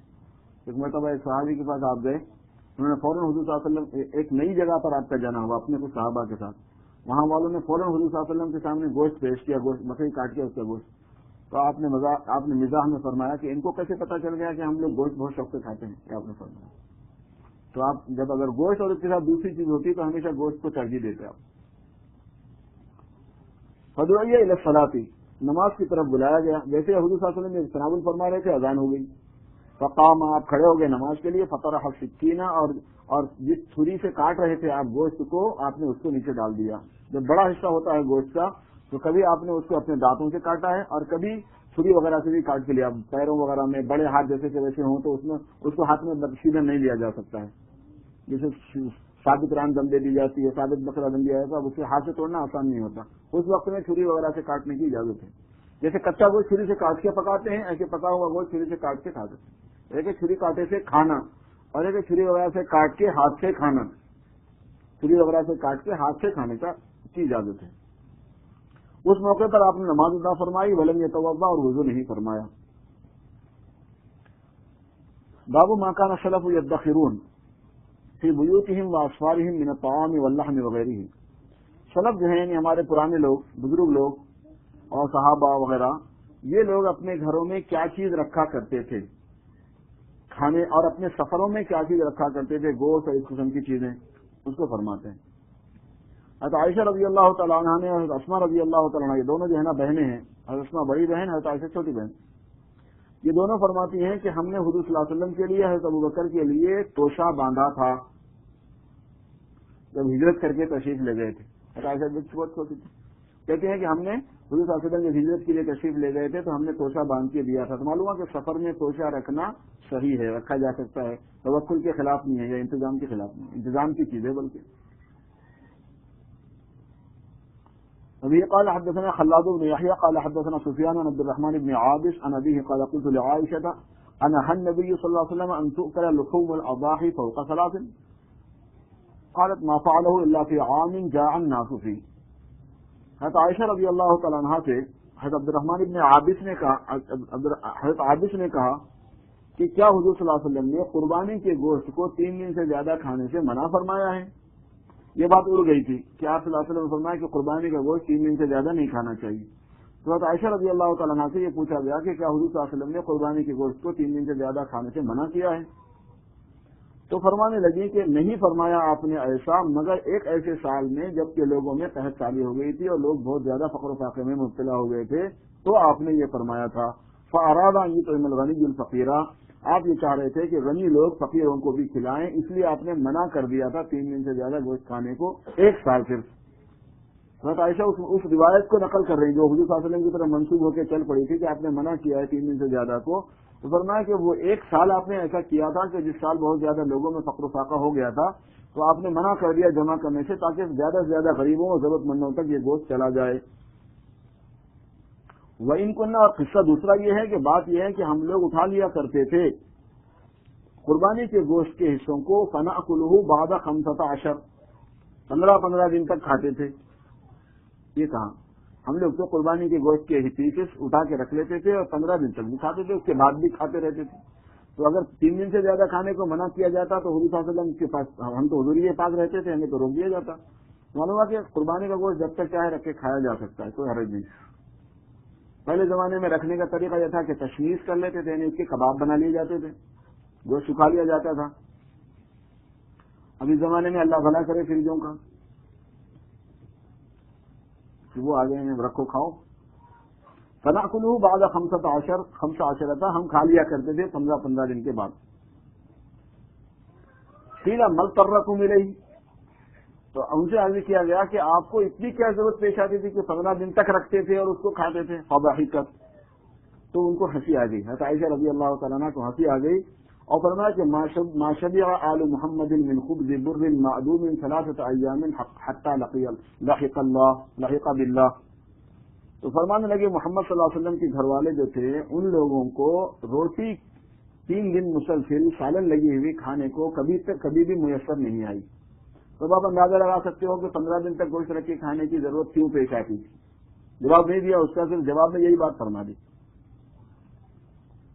قال حدثنا عبد الله بن محمد قال حدثنا سفيان عن عمرو عن عطاء عن جابر قال كنا نتزود اللحوم الهدي على عهد النبي صلى الله عليه وسلم الى المدينه۔ فرماتے ہیں عطا حضرت جابر سے کہ ہم لوگ توشے میں لا لیا کرتے تھے ہدی کے گوشتوں کو، قربانی کے گوشتوں کو حضور صلی اللہ علیہ وسلم کے زمانے میں مدینہ منورہ کو، ہم لوگ مدینہ منورہ لے آیا کرتے تھے۔ اور آپ کو پتہ ہی ہے کہ حضور صلی اللہ علیہ وسلم کے زمانے میں مکے سے مدینہ جانے کے لیے 11 دن لگ جاتے تھے کم از کم۔ اونٹوں کا سفر جو ہوتا تھا وہ 11 دنوں کا ہوتا تھا۔ حضور خود ہجرت کر کے جب پہنچے تو 13 دن میں پہنچے تھے، 2 دن وہاں رہ گئے تھے نا، غار ثور میں رہ گئے تھے، تو 13 دن میں پہنچے تھے آپ عام روایتوں کے موافق۔ بعض لوگ 11 کی روایت کرتے ہیں، بعض لوگ 13 کی روایت کرتے ہیں۔ غرض یہ ہے کہ آپ 11 دن کرتے ہم لوگ مدینہ لے کے آیا کرتے تھے قربانی کا گوشت، تو 11 دن تو یہی ہو گئے۔ تو معلوم ہے کہ قربانی کا گوشت سکھا کے رکھنا اس کے بعد میں کھانا، اس کی اجازت ہے، اس میں کوئی حرج نہیں۔ تابعه محمد بن عيينة وقال ابن جريج قلت لعطاء اقال حتى جئنا المدينة، میں نے عطا سے کہا کہ کیا فرمایا کہ یہاں تک کہ ہم لوگ مدینہ آئے، وہاں تک رکھا ہوا تھا۔ وبه قال حدثنا قتيبة قال حدثنا اسماعيل بن جعفر عن عمرو بن ابي عمرو مولى المطلب بن عبد الله بن حنطب انه سمع النبي صلى الله عليه انه سمع انس بن مالك يقول قال رسول الله صلى الله عليه وسلم لابي طلحة التمس غلاما من غلمانكم يخدمني. حضرت انس رضی اللہ تعالی عنہ کو فرماتے ہوئے سنا ابو عمرو نے جو کہ مطلب ابن عبداللہ ابن حنطب کے غلام ہیں، انہوں نے سنا حضرت انس رضی اللہ تعالیٰ عنہ کو فرماتے ہوئے کہ حضور صلی اللہ علیہ وسلم نے ابو طلحہ سے فرمایا. آپ کو پتہ ہی ہے کہ ابو طلحہ جو ہے وہ حضرت انس کے ابا کا نام ہے. التمس غلاما من غلمانکم یخدمونی، آپ نے فرمایا کہ تم اپنے غلاموں میں سے ایک غلام کو میری خدمت کے لیے تلاش کر کے لے آؤ، یہ کہا. فخرج بی ابو طلحہ یردفنی وراءہ، حضرت انس فرماتے ہیں کہ ابو طلحہ نے مجھے اپنے پیچھے بٹھا لیا اور مجھے لے آئے. اب جذبہ دیکھیے کتنا عجیب ہے اور سوال کا جواب دیکھیے کتنا عجیب ہے. حضور صلی اللہ علیہ وسلم فرمایا کہ تم اپنے غلاموں میں سے کسی غلام کو لے آؤ میری خدمت کے لیے، تو حضرت ابو طلحہ اپنے بیٹے کو لے آئے کہ یہ ہے آپ کے غلاموں میں کا یہ غلام، اس کو لے لو. فكنت اخدم رسول اللہ، کہتے ہیں کہ میں خدمت کیا کرتا تھا حضور صلی اللہ علیہ وسلم کی کلما نزل، جب بھی آپ اترتے سواری سے. فكنت اسمعه يكثر ان يقول، میں آپ کو یہ بات اکثر فرماتے ہوئے سنتا تھا. حضرت انس فرماتے ہیں اللهم اني اعوذ بك من الهم والحزن والعجز والكسل والبخل والجبن وضلع الدين وغلبة الرجال. یہ اس موقع پر آپ یہ دعا بہت پڑھ رہے تھے. یہ دعا جو ہے کسی آدمی کو کوئی صدمہ پہنچ جائے تو پڑھنے کی ہے کہ اس سے بہت صدمہ ہلکا ہوتا ہے، اور کوئی آدمی مقروض ہو جائے قرضہ ہو جائے تو بھی پڑھنے کی ہے. ترجمہ اس کا یہ ہے کہ اللہ میں ہم اور حزن سے، غم سے اور رنج سے آپ کی پناہ میں آتا ہوں، اور عجز سے اور سستی سے آپ کی پناہ میں آتا ہوں کہ عاجز رہ جاؤں، کوئی کام نہ کر سکوں، سستی ہو جائے، کچھ کام نہ ہو سکے، اس سے بھی میں پناہ چاہتا ہوں. اور بخل سے اور بزدلی سے اس سے بھی میں پناہ مانگتا ہوں. بخالت بھی بری چیز ہے، جبن بھی بری چیز ہے. وضلع الدین، اور قرضے کے بوجھ سے میں پناہ مانگتا ہوں. ضلع سکون کو کہتے ہیں، قرضے کے بوجھ سے پناہ مانگتا ہوں. وغلبۃ الرجال، اور لوگوں کے غالب آ جانے سے، غلبہ پا لینے سے مجھ کو، اس سے میں پناہ مانگتا ہوں. جب آدمی کسی پر حاوی ہو جاتا ہے نا تو پھر اس کو بہت دبوچتا ہے، پریشان کرتا ہے. پریشر جو ہوتا ہے اس کو غلبۃ الرجال کہتے ہیں. فلم ازل اقدمہ حتی اقبلنا من خیبر، میں حضور صلی اللہ علیہ وسلم کی خدمت میں ہی رہا یہاں تک کہ ہم لوگ جب خیبر سے آئے. خیبر آپ نے یہودیوں سے قتال کے، یہودیوں سے جہاد کے لیے آپ تشریف لے گئے. تو یہودیوں نے، خیبر کے یہودیوں نے حضور صلی اللہ علیہ وسلم کے ساتھ دھوکہ کیا تھا. پہلے معاہدہ کیا تھا آپ ساتھ دیں گے، بلکہ پھر مدینے والوں کو یہ کہلا بھیجا تھا کہ تم لوگ ادھر سے چڑھائی کر دو، اچھا وقت ہے ان کا، پریشان ہے لوگ. اور یہ کہا تھا کہ اگر تم لوگ ادھر سے آ گئے تو ہم لوگ ادھر سے کاٹ دیں گے، اندر سے ہم کریں گے ان کے خلاف کارروائی، باہر سے تم کرنا، ان لوگوں کو نقصان پہنچاتے ہیں. یہ پلاننگ کر کے یہودیوں نے باضابطہ مکے کے لوگوں کے پاس پیغام بھیجا تھا، مکے والوں کے پاس. تو اسی پلاننگ پر آئے تھے یہ لوگ خندق کے موقع پر. تو اس سے خلافت کے بعد حضور صلی اللہ علیہ وسلم کو اطلاع مل گئی تھی کہ ایسا ایسا قصہ ہوا ہے. تو تحقیق آپ نے فرما لی تو صحیح صحیح نکلا. تو پھر آپ خیبر تشریف لے گئے ان لوگوں سے لڑنے کے لیے کہ یہ تو عہد چکن ہے. حضور نے اللہ نے حکم نازل فرما دیا کہ بس جاؤ ان کا کام کرو. چنانچہ آپ نے ان کا گھیراؤ کر لیا تھا، ان کے قلعوں کا محاصرہ فرما لیا. وہ نکل ہی نہیں سکتے تھے، کھانا پینا بند ہو گیا تھا. تو انہوں نے حضرت سعد کو غالباً صلح کے لیے مقرر کر لیا کہ بھئی وہ ان کے قبیلے کے آدمی ہیں، ان کے پاس آنا جانا بھی ہے، وہ جو فیصلہ کر دیں گے بس وہ ہوگا. حضرت سعد نے فرمایا کہ ان کے جو مرد ہیں نا ان کو قتل کر دو، یہی ہے میرا فیصلہ. چنانچہ اس وقت وہ ان میں کے جو نوجوان تھے 800 تھے، ان سب کو ذبح کر دیا گیا اور عورتوں کو قیدی بنا لیا گیا. اور بنو نذیر جو تھے ان کو جلا وطن کر دیا گیا، ان کو نکلو یہاں سے. پورے وہ خیبر سے نکال کے بھگا دیا تھا، صاف کر دیا مدینہ منورہ. ویسا ہوا تھا اس وقت. تو کہہ رہے ہیں کہ جب ہم خیبر سے آ رہے تھے واقبل بصفیہ بنت حیی، صفیہ بنت حیی رضی اللہ عنہا یہ بھی ساتھ میں تھی. حضور صلی اللہ علیہ وسلم نے ان کے اطراف میں پردہ لگا دیا تھا کیونکہ حضرت صفیہ سے حضور صلی اللہ علیہ وسلم کا پھر نکاح ہوا تھا. تو خیبر ہی کے باندیوں میں آئی تھی یہ بھی، لیکن تھے یہ بہت بڑے آدمی کی بیٹی.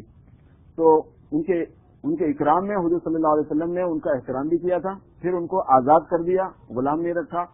پھر جبرائیل علیہ السلام آئے، نکاح کی اطلاع دی کہ ان سے نکاح کرنے کو اللہ تعالیٰ فرما رہے ہیں. اس میں بڑی مصلحت تھی کیونکہ وہ خیبر کا جو معاملہ ہوا تھا اس کے اندر ایک دوسری بھی باتیں تھی بہت سی کہ ان لوگوں کے دلوں میں ایسی دشمنی نہ بیٹھ جائے کہ جس کی وجہ سے دعوت پہنچنے میں، دین کے پہنچنے میں رکاوٹ ہو جائے، تو اس خاندان میں پھر آپ کو شادی کا حکم دیا گیا۔ تو غرض اس میں بہت سے مسئلے آتے تھے، تو حضرت صفیہ کے ساتھ شادی کا مسئلہ سامنے آیا، تو اس موقع پر حضور صلی اللہ علیہ وسلم نے فَكُنْتُ أَرَاهُ يُحَوِّلَهَا وَرَاءَهُ بِعَبَاءَةٍ أَوْ بِكَسَاءٍ ثُمَّ يُرْبِطُهَا۔ آپ نے باضابطہ ان کے لیے سواری کا انتظام فرمایا، ان کے لیے پالکی لگوائی، ان کے لیے چادر اطراف سے بنوا دی تاکہ جس میں وہ بیٹھے تو اطراف میں کسی کو نظر نہ آئے۔ پھر آپ کے ساتھ، آپ کے پیچھے پیچھے رہے، وہ ان کی سواری حضور صلی اللہ علیہ وسلم کے پیچھے رہی۔ حتی اذا كنا بالصحباء صنع حیثا فی نطاع، یہ سنانا چاہ رہے ہیں اصل میں، ہم لوگ مقام صحبہ میں جب پہنچے تو ایک دسترخوان بچھا کے اس میں حیث بنائی گئی، گھی اور کھجور اور پنیر، ان تینوں کو ملا کے جب گوندا جاتا ہے، ملایا جاتا ہے تو اس کو حیث کہتے ہیں۔ ثم ارسلنی، پھر مجھے بھیجا آپ نے، فدعوت رجالا، کچھ میں اپنے لوگوں کو بلا لے آیا، آپ نے کہا کہ لوگوں کو بلا کے لاؤ، یہ میرا ولیمہ ہے۔ فاکلوا، سب نے کھا لیا، وکان ذلک بناؤہ بہا، اور یہی حضور صلی اللہ علیہ وسلم کا ولیمہ تھا۔ آپ نے ولیمے میں بس یہ کھلا دی جو اس وقت میسر تھی چیز وہ بنوا دی اور کھلا دی۔ امت کا حال یہ ہے کہ اس کو اگر انگلی دیے نا تو پورا پنجہ پکڑ لیتی۔ ولیمہ کھانا سنت ہے، ولیمہ کھلانا سنت ہے، ولیمہ کرنا سنت ہے، یہ اپنی جگہ پر ہے، مگر اس کا مطلب بگاڑ دیا امت نے بالکل۔ ولیمے میں قرضہ، ولیمے میں دھوم دھام، ولیمے میں بس ادھر ادھر کی ساری دنیا کی خرافات۔ اور بھائی ولیمہ سنت صحیح ہے مگر اپنی چادر کے اعتبار سے، مطلب یہ ہے کہ خوشی آپ کو حاصل ہوئی، اللہ نے ایک نعمت دی ہے تو اپنے دوست احباب میں اس شکرانے کا اظہار ہو جائے اور پتہ بھی چل جائے کہ آپ نے شادی کی ہے، وہ یوں کسی سے ناجائز تعلقات کر کے رکھے ہوئے نہیں ہیں۔ شادی کے اعلان کا یہ مطلب ہے کہ لوگوں کو یہ کہنے کا موقع نہ ملے کہ دیکھو پتہ نہیں کس کے ساتھ اس نے دوستی کر رکھی ہے، لوگوں میں پبلسٹی ہو جائے کہ نہیں ان کی شادی ہوگی، بس یہ مقصود ہے۔ بس آپ نے ولیمہ کیا، اور آپ کا ولیمہ کیسا تھا؟ حیض کا تھا، حیض بنا دی گئی تھی۔ حیض کیا تھا؟ کھجور اور پنیر اور گھی، یہ تینوں کو ملا کے دسترخوان پہ ڈال دیا گیا، کہنے کے کھاؤ بس یہ ولیمہ ہے۔ ہاں یہ سب نے ولیمہ ہو گیا۔ ثم اقبل حتى اذا بدا له احد، پھر جب آپ آگے چلے یہاں تک کہ احد پہاڑ آپ کے سامنے آیا تو آپ نے فرمایا هذا جبل يحبنا ونحبه، یہ ایک ایسا پہاڑ ہے کہ ہم اس سے محبت کرتے ہیں، یہ ہم سے محبت کرتا ہے۔ فلما اشرف على المدینہ، جب مدینہ منورہ پر آپ آئے، قال اللهم اني احرم ما بين جبليها مثل ما حرم به ابراہیم مکہ، جب مدینہ نظر آنے لگا تو آپ نے فرمایا کہ اے اللہ میں ایسے ہی حرم بناتا ہوں مدینے کے دونوں پہاڑوں کے درمیان کے حصے کو جیسے ابراہیم نے مکے کو حرم بنایا۔ کہ حضور نے فرمایا یہ میری طرف سے حرم ہے، وہ ابراہیم کی طرف سے حرم تھا، اللہ تعالیٰ نے قبول فرما لیا حضور صلی اللہ علیہ وسلم کی اس دعا کو، اور اس کو حرم ہونے کا، اس کو بھی حرم بنا دیا کہ وہ بھی ایک حرم ہے۔ محترم بھائی، احکام پورے اپلائی نہیں ہوتے احناف کے پاس، مالکیہ کے پاس احکام بھی اپلائی ہوتے پورے، حرم مدینے کے بھی وہی احکام ہیں مالک کے پاس جیسے حرم مکی کے مسائل ہیں۔ احناف کے پاس یہ ہے کہ فضیلت کے اعتبار سے، برکت کے اعتبار سے یہ حرم ہے اور مسائل کے اعتبار سے نہیں ہے بات۔ چنانچہ حضور صلی اللہ علیہ وسلم نے یہ بھی فرمایا کہ میں اس کو محترم بناتا ہوں اور اس کی حرمت میں اضافہ کرتا ہوں، یہ فرمایا جیسے ابراہیم نے اپنے حرم کو، مکے کو حرم بنایا تھا۔ اللہم بارک لہم فی مدہم وصاعہم، تو یہ بھی فرمایا کہ اللہ ان کے پیمانوں کے اندر برکت دے اور ان کے اوزان میں برکت دے، جو ان کے ناپ میں تولنے کے سامان ہے اس میں برکت عطا فرما۔ اللہ نے ایسی برکت دی کہ پھر آج تک پیمانے ان کے جو ہے نا چلتے رہتے ہیں۔ جو آدمی جاتا ہے تو مدینے میں جیسے مکے سے خریدتا ہے تو وہی مدینے سے بھی خریدتا ہے، مدینے والوں کے کاروبار اسی سے چلتے ہیں، اور اتنے چلتے ہیں کہ ماشاءاللہ ہر ایک کو اللہ پاک نے پیٹ بھرا ہوا ہے۔ باب الاكل في اناء مفضل، حدثنا ابو نعيم قال حدثنا سيف بن ابي سليمان قال سمعت مجاهدا يقول حدثني عبد الرحمن بن ابي ليلى انهم كانوا عند حذيفه فاستسقى فسقاه مجوسي فلما وضع القدح في يده رماه به قال لولا اني نهيته غير مره ولا مرتين كانه يقول لم افعل هذا ولكن سمعت النبي صلى الله عليه وسلم يقول لا تلبسوا الحرير ولا الديباج ولا تشربوا في آنية الذهب والفضة ولا تأكلوا في صحافها فإنها لهم في الدنيا ولنا في الآخرة۔ حضرت حذیفہ رضی اللہ تعالیٰ عنہ کے پاس ان کے کچھ شاگرد بیٹھے ہوئے تھے، انہوں نے پانی مانگا تو ایک مجوسی تھا ان کے پاس بیٹھا ہوا، اس نے پانی دیا، غلام تھا کوئی مجوسی، اس نے پانی پیش کر دیا۔ جب اپنے ہاتھ میں اس پیالے کو انہوں نے رکھا تو فوراً پھینک دیا اور کہنے لگے کہ اگر میں نے حضور صلی اللہ علیہ وسلم کو 2 مرتبہ سے زیادہ کہتے ہوئے نہ سنا ہوتا تو نہ پھینکتا۔ وہ اصل میں پیالہ جو مجوسی نے دیا تھا وہ چاندی کا بنا ہوا تھا جس میں پانی اس نے پیش کیا تھا، تو میں نے 1 مرتبہ سے زیادہ 2 مرتبہ سے زیادہ حضور صلی اللہ علیہ وسلم کو یہ کہتے ہوئے سنا ہے، اس وجہ سے میں جو ہے نا میں اس کو استعمال نہیں کر سکتا۔ پھر کہنے لگے میں نے حضور صلی اللہ علیہ وسلم کو فرماتے ہوئے سنا کہ تم ریشم مت پہنو، لا تلبس الحریر، ریشم مت پہنو، سلک نہیں پہننا، ولد دیباجہ اور مخمل مت پہنو، مردوں کے لیے یہ حکم ہے، عورتوں کے لیے نہیں ہے۔ ولا تشربوا فی آنیۃ الذھب والفضہ، اور سونے اور چاندی کے برتنوں میں پیو مت۔ ولا تأکلوا فی صحافھا، اور ان برتنوں میں کھاؤ مت۔ دیباج اور حریر کے پہننے کی ممانعت صرف مردوں کو ہے، عورتوں کو نہیں ہے، اور سونے اور چاندی کے برتن میں کھانے پینے کی ممانعت مردوں کو بھی ہے اور عورتوں کو بھی ہے۔ فإنھا لھم، حضور نے فرمایا کہ یہ سونے چاندی کے برتن کافروں کے لیے ہیں دنیا میں اور ہمارے لیے ہیں آخرت میں۔ فإنھا لھم فی الدنیا ولنا فی الآخرہ۔ وبه قال حدثنا قتيبة بن سعيد قال حدثنا اسماعيل بن جعفر عن ربيعة أنه سمع القاسم بن محمد يقول كان في بريرة 3 سنن أرادت عائشة رضي الله عنها أن تشتريها فتعتقها فقال أهلها ولنا الولاء، فذكرت ذلك لرسول الله صلى الله عليه وسلم فقال لو شئت شرطيه لهم فإنما الولاء لمن أعتق، قال وأعتقت فخيرت في أن تقر تحت زوجها أو تفارقه، ودخل رسول الله صلى الله عليه وسلم يوما بيت عائشة وعلى النار برمة تفور فدعا بالغداء فأتي بخبز وأدم من أدم البيت فقال ألم أرى لحما؟ قالوا بلى يا رسول الله ولكنه لحم تصدق به على بريرة فأهدته لنا، فقال هو صدقة عليها وهدية لنا۔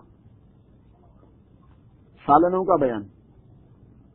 حضرت ربیعہ کہتے ہیں کہ انہوں نے قاسم بن محمد کو فرماتے ہوئے سنا کہ بریرہ رضی اللہ تعالیٰ عنہ نے 3 خاص باتیں کی۔ کانا فی بریرہ صلاۃ، بریرہ رضی اللہ تعالیٰ عنہ کے قصے میں 3 خاص باتیں ہیں۔ یہ حضرت بریرہ جو ہیں ایک باندی تھی، حضرت عائشہ رضی اللہ تعالیٰ عنہ کی خرید کی آزاد کی ہوئی، حضرت عائشہ رضی اللہ تعالیٰ عنہ نے ان کو خریدا پھر ان کو آزاد فرمایا، تو حضرت بریرہ کی آزاد کردہ باندی کی حیثیت سے یہ متعارف ہیں۔ وہی قصہ یہاں آ رہا ہے کہ وہ ہوا کب یہ قصہ، ان میں 3 خاص مسئلے ہیں، ان کے قصے میں 3 خاص مسئلے ہیں۔ ارادت عائشہ ان تشتریھا، حضرت عائشہ رضی اللہ تعالیٰ عنہ نے ارادہ فرمایا کہ ان کو خرید لیں، فتعتقھا، اور ان کو آزاد کر دیں، ان کو آزاد کرنے کے لیے خریدنا چاہا۔ فقال اہلھا، تو حضرت بریرہ کے جو مالک تھے، پہلے جو لوگ تھے جن کے پاس سے خریدا تھا حضرت بریرہ کو، ان لوگوں نے کہا ولنا الولاء، ولا ہمارے لیے ہوگا۔ ولا کہتے ہیں نسبت ہماری طرف ہوگی، ان کی ہمارے غلام کی حیثیت سے ان کا جاننا پہچاننا ہوگا، تعارف انٹروڈکشن جو ہے ان کا ہمارے مولا کی طرف سے حیثیت سے ہوگا، ہمارے آزاد کیے ہوئے۔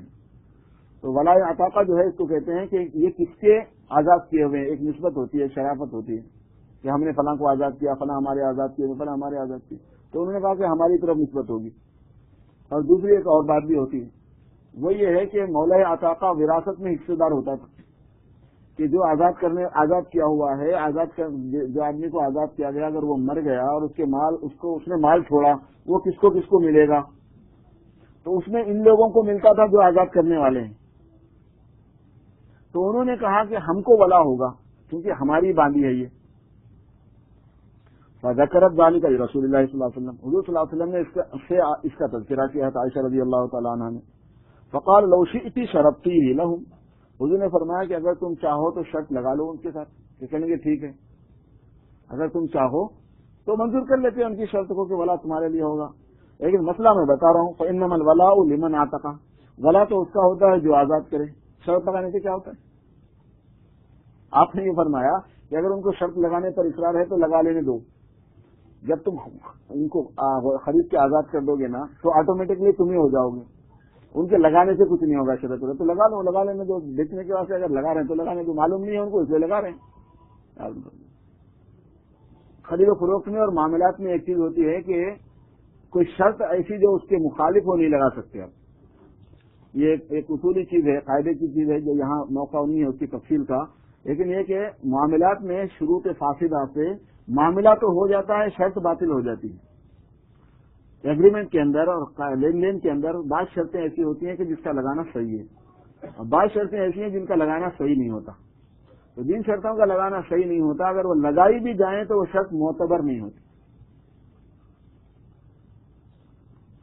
فرض کر لو ایک جگہ شادی ہو رہی، شادی ہونے کے بعد لڑکی والوں نے یہ شرط لگائی کہ بھائی ہم اس شرط پہ بچی دیتے ہیں کہ تم اس کو شکاگو میں رکھنا، یہاں سے لے جانا مت۔ لڑکے نے کہا کہ ٹھیک ہے، شادی ہو گئی۔ اب شادی ہونے کے بعد میں انہیں جہاں چاہے لے جا سکتا ہے، کیونکہ یہ کوئی بات ہی نہیں ہے کہ شکاگو میں رکھوں، یہ مطلب ہے شرط فاسد ہے یہ۔ اب ایسی شرط میں جہالت سے فائدہ اٹھا سکتے کہ ہاں بھائی ٹھیک ہے بول دیا، اس کے بعد میں فتویٰ لے لیا مفتی صاحب سے۔ ایسا ہوتا ہے عام طور پر۔ ایک غالباً حضرت قاضی شریح کا قصہ ہے یا کسی کا قصہ ہے، اچھی طرح نام یاد نہیں ہے، ان کے پاس ایک عیسائی آیا اور اس نے کہا کہ میں مسلمان ہونا چاہتا ہوں لیکن میں شراب سے توبہ نہیں کروں گا، شراب پیوں گا کیونکہ میرے کو اس کی عادت ہے۔ تو انہوں نے فرمایا کہ ٹھیک ہے، تو شراب پیتا رہو، تو مسلمان ہو جا۔ وہ مسلمان ہو گیا۔ تو کہنے کہ تو مسلمان ہو گیا؟ کہنے کہ ہاں مسلمان ہو گیا۔ کہنے اگر آپ شراب پیا تو 40 کوڑے ماروں گا، اور اگر اسلام پہ پھر گیا تو قتل کر دوں گا مرتد ہونے کی وجہ سے۔ وہ شرطی غلط ہے۔ تو حضور نے فرمایا کہ اسی سے شرط تھی، چاہو تو تم شرط لگا لیتی، لیکن الولاء لمن اعتقى، ولا تو اسی کا ہوتا ہے جو وہ آزاد کرے، اگر وہ آزاد کرے تو ان کا، تم آزاد کرو تو تمہارا، ان کے بولنے سے کیا ہوتا ہے؟ قال وأعتقت، ہوا یہ کہ وہ آزاد کر دی گئی، چنانچہ عائشہ رضی اللہ تعالیٰ عنہ نے ان کو خریدا، ان کو آزاد کر دیا گیا۔ فخيرت في ان تقر تحت زوجها او تفارقه، ان کو اختیار دیا گیا کہ وہ رہیں اپنے شوہر کے تحت میں یا الگ ہو جائیں اس سے۔ اس کو خیار عتق کہتے ہیں۔ یہ ایک مسئلہ ہے بہت اہم، ایک ہوتا ہے خیار بلوغ اور ایک ہوتا ہے خیار عتق۔ نابالغ کی شادی، چھوٹے بچوں کی شادی اگر شریعت میں ماں باپ کرتے ہیں تو ہو جاتی ہے، ہاں بچپن میں کر دیتے ہیں، 5-6 سال کے ہیں شادی کر دی، دولہا دلہن دونوں مل کے گولیاں چل رہے ہیں، ایسا ہوتا ہے ہمارے پاس، دونوں کیا رہے ہیں، ان کو پتہ ہی نہیں کیا قصہ ہے، اب وہاں پہ بڑوں میں ہو رہے ہیں سارے رسم رواج یہ وہ، لیکن وہ دولہا دلہن کو کچھ نہیں پتا رہتا۔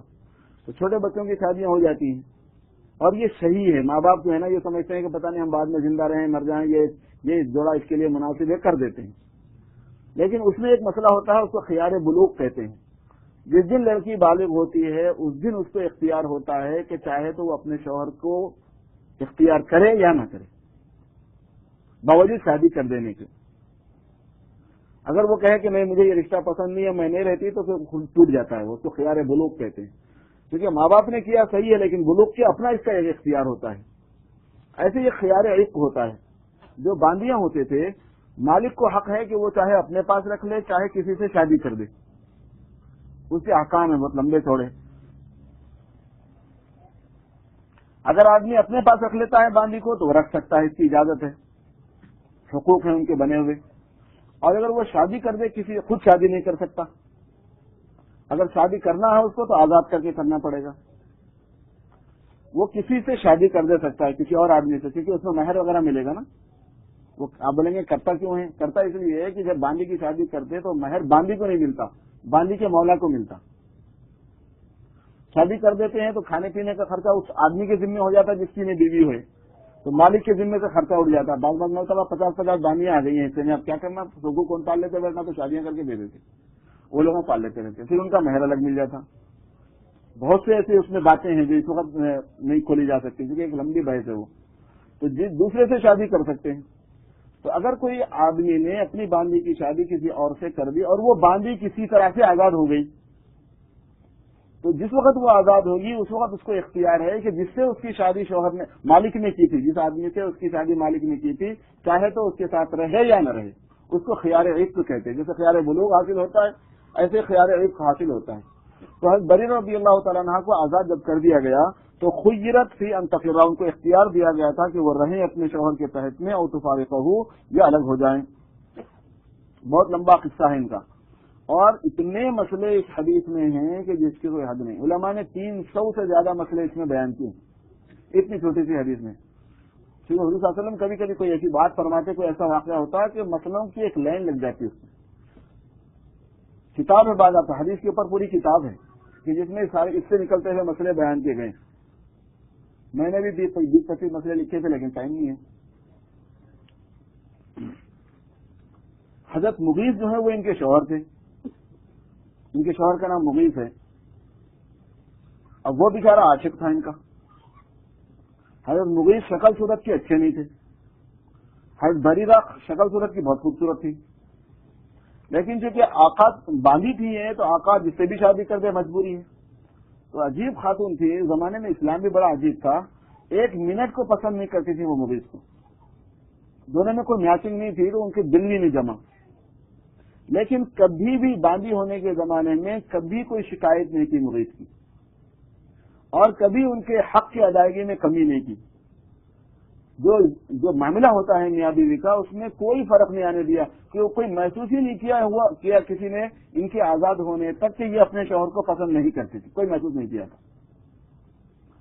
لیکن جب ان کو پتا چل گیا کہ آزادی کی وجہ سے اختیار حاصل ہوتا ہے تو حضرت بریرہ نے فرمایا کہ بس میں نہیں رہتی اس کے ساتھ. تو حضرت مغیث کو چونکہ بے انتہا محبت تھی تو ان کے بارے میں آتا ہے کہ وہ گلیوں میں چکر لگاتے رہتے تھے، اس کا ذکر لوگوں سے کرتے تھے، اور جناب والا روتے تھے ان کی محبت میں اور سفارشیں کرواتے تھے. اور اس سے آگے کیا ہے کہ انہوں نے حضور صلی اللہ علیہ وسلم کو بیچ میں ڈالا، شفاعت کی. حضور صلی اللہ علیہ وسلم آپ شفاعت فرما دیجیے، آپ اگر فرما دیں گے تو شاید وہ مان جائے گی. حضور صلی اللہ علیہ وسلم نے بریرہ رضی اللہ تعالیٰ کو بولا کہ بھائی وہ تم سے اتنی محبت کرتا ہے، تم رہ جاؤ اس کے ساتھ میں، جتنے عرصے سے تو رہ رہے ہیں کہ اس کے ساتھ میں تو رہنے میں کیا حرج ہے. تو حضرت بریرہ بڑی عجیب خاتون تھی. انہوں نے کہا کہ اللہ کے رسول صلی اللہ علیہ وسلم یہ آپ کا حکم ہے یا شفاعت ہے؟ یہ انہوں نے پوچھا.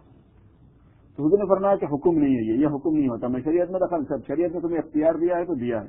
میری سفارش تھی، میری شفاعت تھی کہ میری بھی خواہش یہ تھی کہ آپ رکھ لو، رہ جاؤ ان کے ساتھ میں. تو فرمایا کہ فلا حاجت لی تھی، مجھے ان سے کوئی دلچسپی نہیں، یہ کہہ دیا اس نے. نہ چکے حضرت بریرہ رضی اللہ تعالیٰ عنہ ان کے درمیان میں جدائی ہو گئی. شفاعت جو ہے نا اس کو بولتے ہیں اصل میں، سفارش جو ہے وہ اس کا نام ہے اصل میں، کہ سفارش کا بوجھ نہیں ہوتا، سفارش کا پریشر نہیں ہوا کرتا کوئی. آج کل سفارش جو ہے نا وہ امر کے معنی میں ہے، ارے صاحب ہم نے کہا پھر بھی نہیں مانا، اچھا دیکھتے ہیں پھر کبھی وقت آئے گا نا پھر لیں گے. یہاں حضور صلی اللہ علیہ وسلم ہیں ذات گرامی اور صحابہ یا صحابیات اور بریرہ وغیرہ جو بھی ہیں یہ سب حضور سے بے پناہ محبت کرتے تھے، حضور کے منشے کو بھی انہوں نے سمجھ لیا. لیکن یہ بات تھی کہ یہ بھی کہا کہ اگر آپ کا حکم ہے تو پھر سر آنکھوں پر میں تو ہر قسم کی قربانی کے لیے تیار ہوں، لیکن اگر آپ کی صرف خواہش ہے تو وہ میرے دل کے جذبات میرے کو معلوم. تو آپ نے فرمایا کہ نہیں یہ میرا حکم نہیں ہے، بس میری صفات سے خالی ہے. تو انہوں نے کہا کہ میں نہیں رہ سکتی ان کے ساتھ. میں سوچا کہ جب میں آزاد ہو گئی ہوں اتنی زندگی بھر کا لخلخائی کے ساتھ میں رکھوں. ودخل رسول اللہ صلی اللہ علیہ وسلم یوما بیت عائشہ، حضور اکرم صلی اللہ علیہ وسلم حضرت عائشہ رضی اللہ تعالیٰ عنہ کے مکان میں ایک دن آئے اندر. وعلی النار برمۃ تفور، اور آگ پر ہانڈی جوش مار رہی تھی. آگ یعنی مطلب ایک چولہا سلگا ہوا تھا، اس پہ ہانڈی لگی ہوئی تھی اور پک رہا تھا اس میں کچھ. فدعا بالغدا، آپ نے ایک ناشتہ منگوایا، کھانا منگوایا دوپہر کے کھانے کو غدا سے. فأتی بخبز وادم من ادم البیت. بات کدھر کی ہے؟ امام بخاری کدھر سے آتے دیکھو، وہ کہہ رہے ہیں سالنوں کا بیان ہے نا، اس میں سالن کا بیان کر رہے ہیں. امام بخاری کو سمجھنا بھی بہت مشکل کام ہے. کہہ رہے ہیں کہ آپ کے لیے روٹی لائی گئی اور گھر میں جو سالن تھے ان سالنوں میں سے ایک سالن لایا گیا.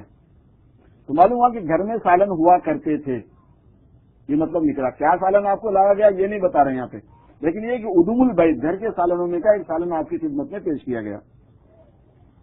فقال الم ارى لحما، حضور نے فرمایا مجھے تو ہانڈی میں گوشت دکھ رہا تھا، کدھر گیا؟ وہاں تو گوشت رکھا ہی نہیں سامنے. سرکہ اور کا پتہ نہیں کیا تھا، سرکہ رہا کرتا تھا زیادہ کھٹا. لوگ کہتے ہیں حیدرآبادی کھٹے، ارے بھائی سنت ہے، کھٹا کھانا کیا ہے؟ سنت ہے. حضور نے فرمایا کہ وہ گھر خالی نہیں ہے جس میں سرکہ ہو، وہ گھر سالن سے خالی نہیں ہے جس میں سرکہ موجود ہے. حضور نے فرمایا کہ نعم الادام الخل، سرکہ جو ہے وہ بہترین سالن ہے اور سرکہ خالص کھٹا ہوتا ہے. تو حیدرآبادی جو ہے سنت پر عامل ہیں پورے. قال الم ارى لحما، تو حضور پاک صلی اللہ علیہ وسلم نے ارشاد فرمایا کہ کیا میں نے گوشت نہیں دیکھا؟ نہیں مجھے تو گوشت نظر آیا تھا، پھر کیا ہوا، وہ کہاں گیا؟ قالوا بلا، کہنے کہ کیوں نہیں، ضرور تھا، گوشت تو ہے یا رسول اللہ صلی اللہ علیہ وسلم. ولكنه لحم تصدق به على بریرہ، لیکن وہ ایک گوشت ہے جو بریرہ کو صدقے میں دیا گیا تھا. فاہدته لنا، اس نے ہمارے پاس بھیجا ہے. اب ہم آپ کی خدمت میں اس کو پیش کرنے سے جھجک رہے ہیں کہ آپ پتہ نہیں کھائیں گے نہیں کھائیں گے کیونکہ صدقہ آپ پہ حرام تھا. فقال آپ صلی اللہ علیہ وسلم فرمایا کہ هو صدقۃ علیہا وہدیۃ لنا، فرمایا کہ وہ اس کے لیے صدقہ تھا لیکن ہمارے لیے ہدیہ ہے، لاؤ ادھر. چنانچہ پھر آپ کی خدمت میں پیش کیا گیا اور پھر آپ نے اس میں سے تناول فرمایا. تو معلوم ہوا کہ ایک آدمی کو اگر صدقہ دیا جائے تو پھر وہ آدمی اس کو ہدیہ دے سکتا ہے جس کو چاہے. زکات ایک آدمی کو مثلاً دی، غریب آدمی ہے، اس نے زکات لے لی، اب اس نے اپنے زکات کے مال میں سے دعوت کر دی مالداروں کی، ظاہر ہے وہ اپنی طرف سے ہدیے میں دے رہا ہے. کسی کا زکات کا پیسہ لے کے ولیمہ کر دیا، فرض کرو زکات کا پیسہ لے کے ولیمہ کر دیا تو کھانا کھانا جائز ہوگا نہیں جائز ہوگا؟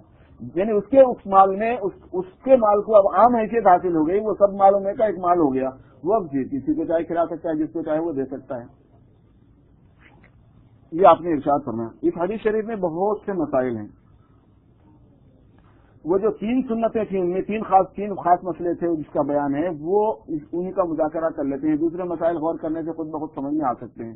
مطلب اسی طرح کی باتیں ہیں جو سوچنے سے ذہن میں آتی ہیں کہ جیسے مثلا آپ صلی اللہ علیہ وسلم نے سفارش فرمائی، شفاعت فرمائی، تو معلوم ہوا کہ بڑے شفاعت کر سکتے ہیں، اور یہ بھی ہے کہ کسی کو شفاعت کے لیے ڈالا بھی جا سکتا ہے، اور یہ کہ شفاعت کا سننا ضروری نہیں ہوتا ہے، اور یہ ہے کہ کسی سے محبت کی جا سکتی ہے، محبت منع نہیں ہے کیونکہ وہ تو غیر اختیاری چیز ہے، اور یہ کہ محبت کے بعد میں استعمالہ بھی ہو سکتا ہے. استعمالہ کہتے ہیں اپنی طرف مائل کرنے کے تدبیروں کو. اب ہوتا یہ تھا کہ یہ روتے بھی تھے، سفارش بھی کراتے تھے، ان سے محبت کا اظہار بھی کرتے تھے، ان کے گھروں کا چکر بھی لگاتے تھے، ایک سلسلہ تھا حضرت مغیث کا. ان سب کا جواب نکلتا ہے کیونکہ اس کو منع نہیں کیا حضور پاک صلی اللہ علیہ وسلم نے. اس کو استعمالہ کہتے ہیں مائل کرنے کی تدابیر اختیار کرنا. بلکہ بعض تو اس میں تھوڑا سا غلو کو بھی اجازت دیتے ہیں. وہ حضرت ڈاکٹر صاحب نے قصہ سنایا تھا نا، حضرت سلیمان علیہ السلام جو ہے وہ پرندوں کی بولی جانتے تھے، تو وہ ایک کبوتر جو ہے وہ کبوتری کو بلا رہا تھا، اس کو پٹا رہا تھا، تو وہ مان نہیں رہی تھی. تو اس نے کبوتر نے یہ کہا اسے کہ اگر تو آ گئی میرے پاس تو سلیمان کی حکومت تجھے دے دوں گا، سلیمان کی سلطنت تجھے دے دوں گا. وہ ہوا سے جو ان کی خادمہ تھی وہ بولی، وہ سمجھتے تھے، وہ ہوا نے بتا دیا کہ یہ کم وقت یہ بول رہا ہے. حضرت سلیمان نے بلا کے نہیں یہ کیا بے ہوتی ہے. تو اس کبوتر نے کہا کہ لسان العاشقی معذور، سرکار میں آپ کی سلطنت تو دینے سے رہا لیکن میں پٹا لینے تو دے میرے کو. اس کو عاشق کی زبان معذور، عاشق اپنی زبان میں معذور ہوتا ہے. حضرت سلیمان نے اسے گرفت نہیں کی، جایا تو بھاگو بھگا دیا اس کو. تو استعمالت کا جواز یہ بھی اس سے نکلتا ہے. بے شمار مسئلے ہیں اس کے اندر. اس میں سے 3 مسئلے جو جس صلاح و سنن کے نام سے جس کی صلاحت کی گئی وہ یہ ہیں. ایک تو حضور صلی اللہ علیہ وسلم کا یہ ارشاد ہے کہ الولاء لمن عتق، یہ جو ہے نا کتاب العتاق جو ہے، العبید والعتاق ایک بیان ہے بعض کا، جب جہاد کا بیان اور سیر کا بیان ہوتا ہے تو اس میں احکام جہاد کا ایک بہت بڑا حصہ یہ ہے کہ جو لوگ قید ہو جائیں گے، جن کو گرفتار کر لیا جائے گا، ان کے ساتھ کیا مسائل ہیں، کیا احکام ہیں، ان کے مردوں کے کیا مسائل ہیں، ان کی عورتوں کے کیا مسائل ہیں. وہ ایک لمبی چوڑی کتاب ہے. اس مسئلے پر روشنی پڑتی ہے. پھر اس سے بے شمار مسئلے نکلتے ہیں الولاء لمن عتق. اور دوسری مثال شرط فاسدہ کی کہ حضور صلی اللہ علیہ وسلم حضرت عائشہ رضی اللہ تعالیٰ عنہ سے انہوں نے شرط لگانے کو کہا تھا. حضور صلی اللہ علیہ وسلم نے فرمایا کہ شرط لگانے سے کچھ نہیں ہوتا. تو معاملات کے اندر اگر نامناسب شرط لگا دی جائے تو اس شرط کا کوئی اعتبار نہیں ہوتا، مگر اس کی وجہ سے معاملے کو ختم نہیں کیا جاتا. معاملہ بھی رہتا ہے اور شرط کا اعتبار نہیں کیا جاتا، اس کو کلعدم کر دیا جاتا ہے. اور تیسری خاص چیز ہدیہ اور صدقے کا فرق ہے کہ حضور صلی اللہ علیہ وسلم نے حضور صلی اللہ علیہ وسلم کے لیے ہدیہ حلال تھا اور صدقہ آپ کے لیے حرام تھا. اور حضرت بریرہ رضی اللہ تعالیٰ عنہ کو صدقہ دیا گیا تھا اور انہوں نے حضور صلی اللہ علیہ وسلم کو ہدیہ دیا. 1-2 مرتبہ میں اس کی وضاحت کر چکا ہوں. صدقہ جو ہوتا ہے وہ استعلاءً ہوتا ہے، احساناً تبرعاً ہوا کرتا ہے کہ احسان کرنا ہوتا ہے صدقے میں، اور صدقے میں صدقے کی نیت ہوا کرتی ہے صدقہ دینے کی. اور یہ جو ہے بڑا یا عام طور پر مالدار غریب کو کیا کرتا ہے. مالدار مالدار کو صدقہ نہیں دیا کرتا. احسان کی کیا ضرورت ہے وہاں پر؟ استعلاء بڑے بننے کی کیا ضرورت ہے وہاں پر؟ ترحم کی کیا ضرورت ہے وہاں پر؟ تو اس وجہ سے صدقے کے احکام الگ ہیں تھوڑے سے. پھر صدقے میں صدقات واجبہ الگ ہیں، صدقات نافلہ الگ ہیں. نفل صدقات الگ ہیں، واجب صدقات جس میں زکوٰۃ بھی ہے، جس میں صدقہ فطر بھی ہے. اور ہدیہ جو ہوا کرتا ہے اس میں صرف مسلمان کے دل کو خوش کرنا پیش نظر ہوتا ہے. اس میں ثواب کی نیت کرنا بھی غلط ہے. مسلمان کے دل کو خوش کرنے سے ثواب ملتا ہے، یہ انڈائریکٹ ہے، ڈائریکٹلی. آدمی کو اس کی اجازت نہیں ہے کہ وہ ثواب کی، جب بھی ثواب ہو جائے گا آپ یہ لے لیجیے بولے تو صدقہ ہو جاتا. صدقہ میں ہدیے کے اندر یہ ہے کہ تطیب قلب مومن کے دل کو خوش کرنا، یہ نیت ہوا کرتی ہے اس میں. اور مومن کے دل کے خوش ہونے سے اللہ راضی ہوتا ہے، اور مومن کے دل کو خوش کرنا ایک بہت بڑی نیکی ہے، اس سے ثواب بھی ملتا ہے. لیکن نیت یہ ہوا کرتی ہے. اس کے اندر جو ہے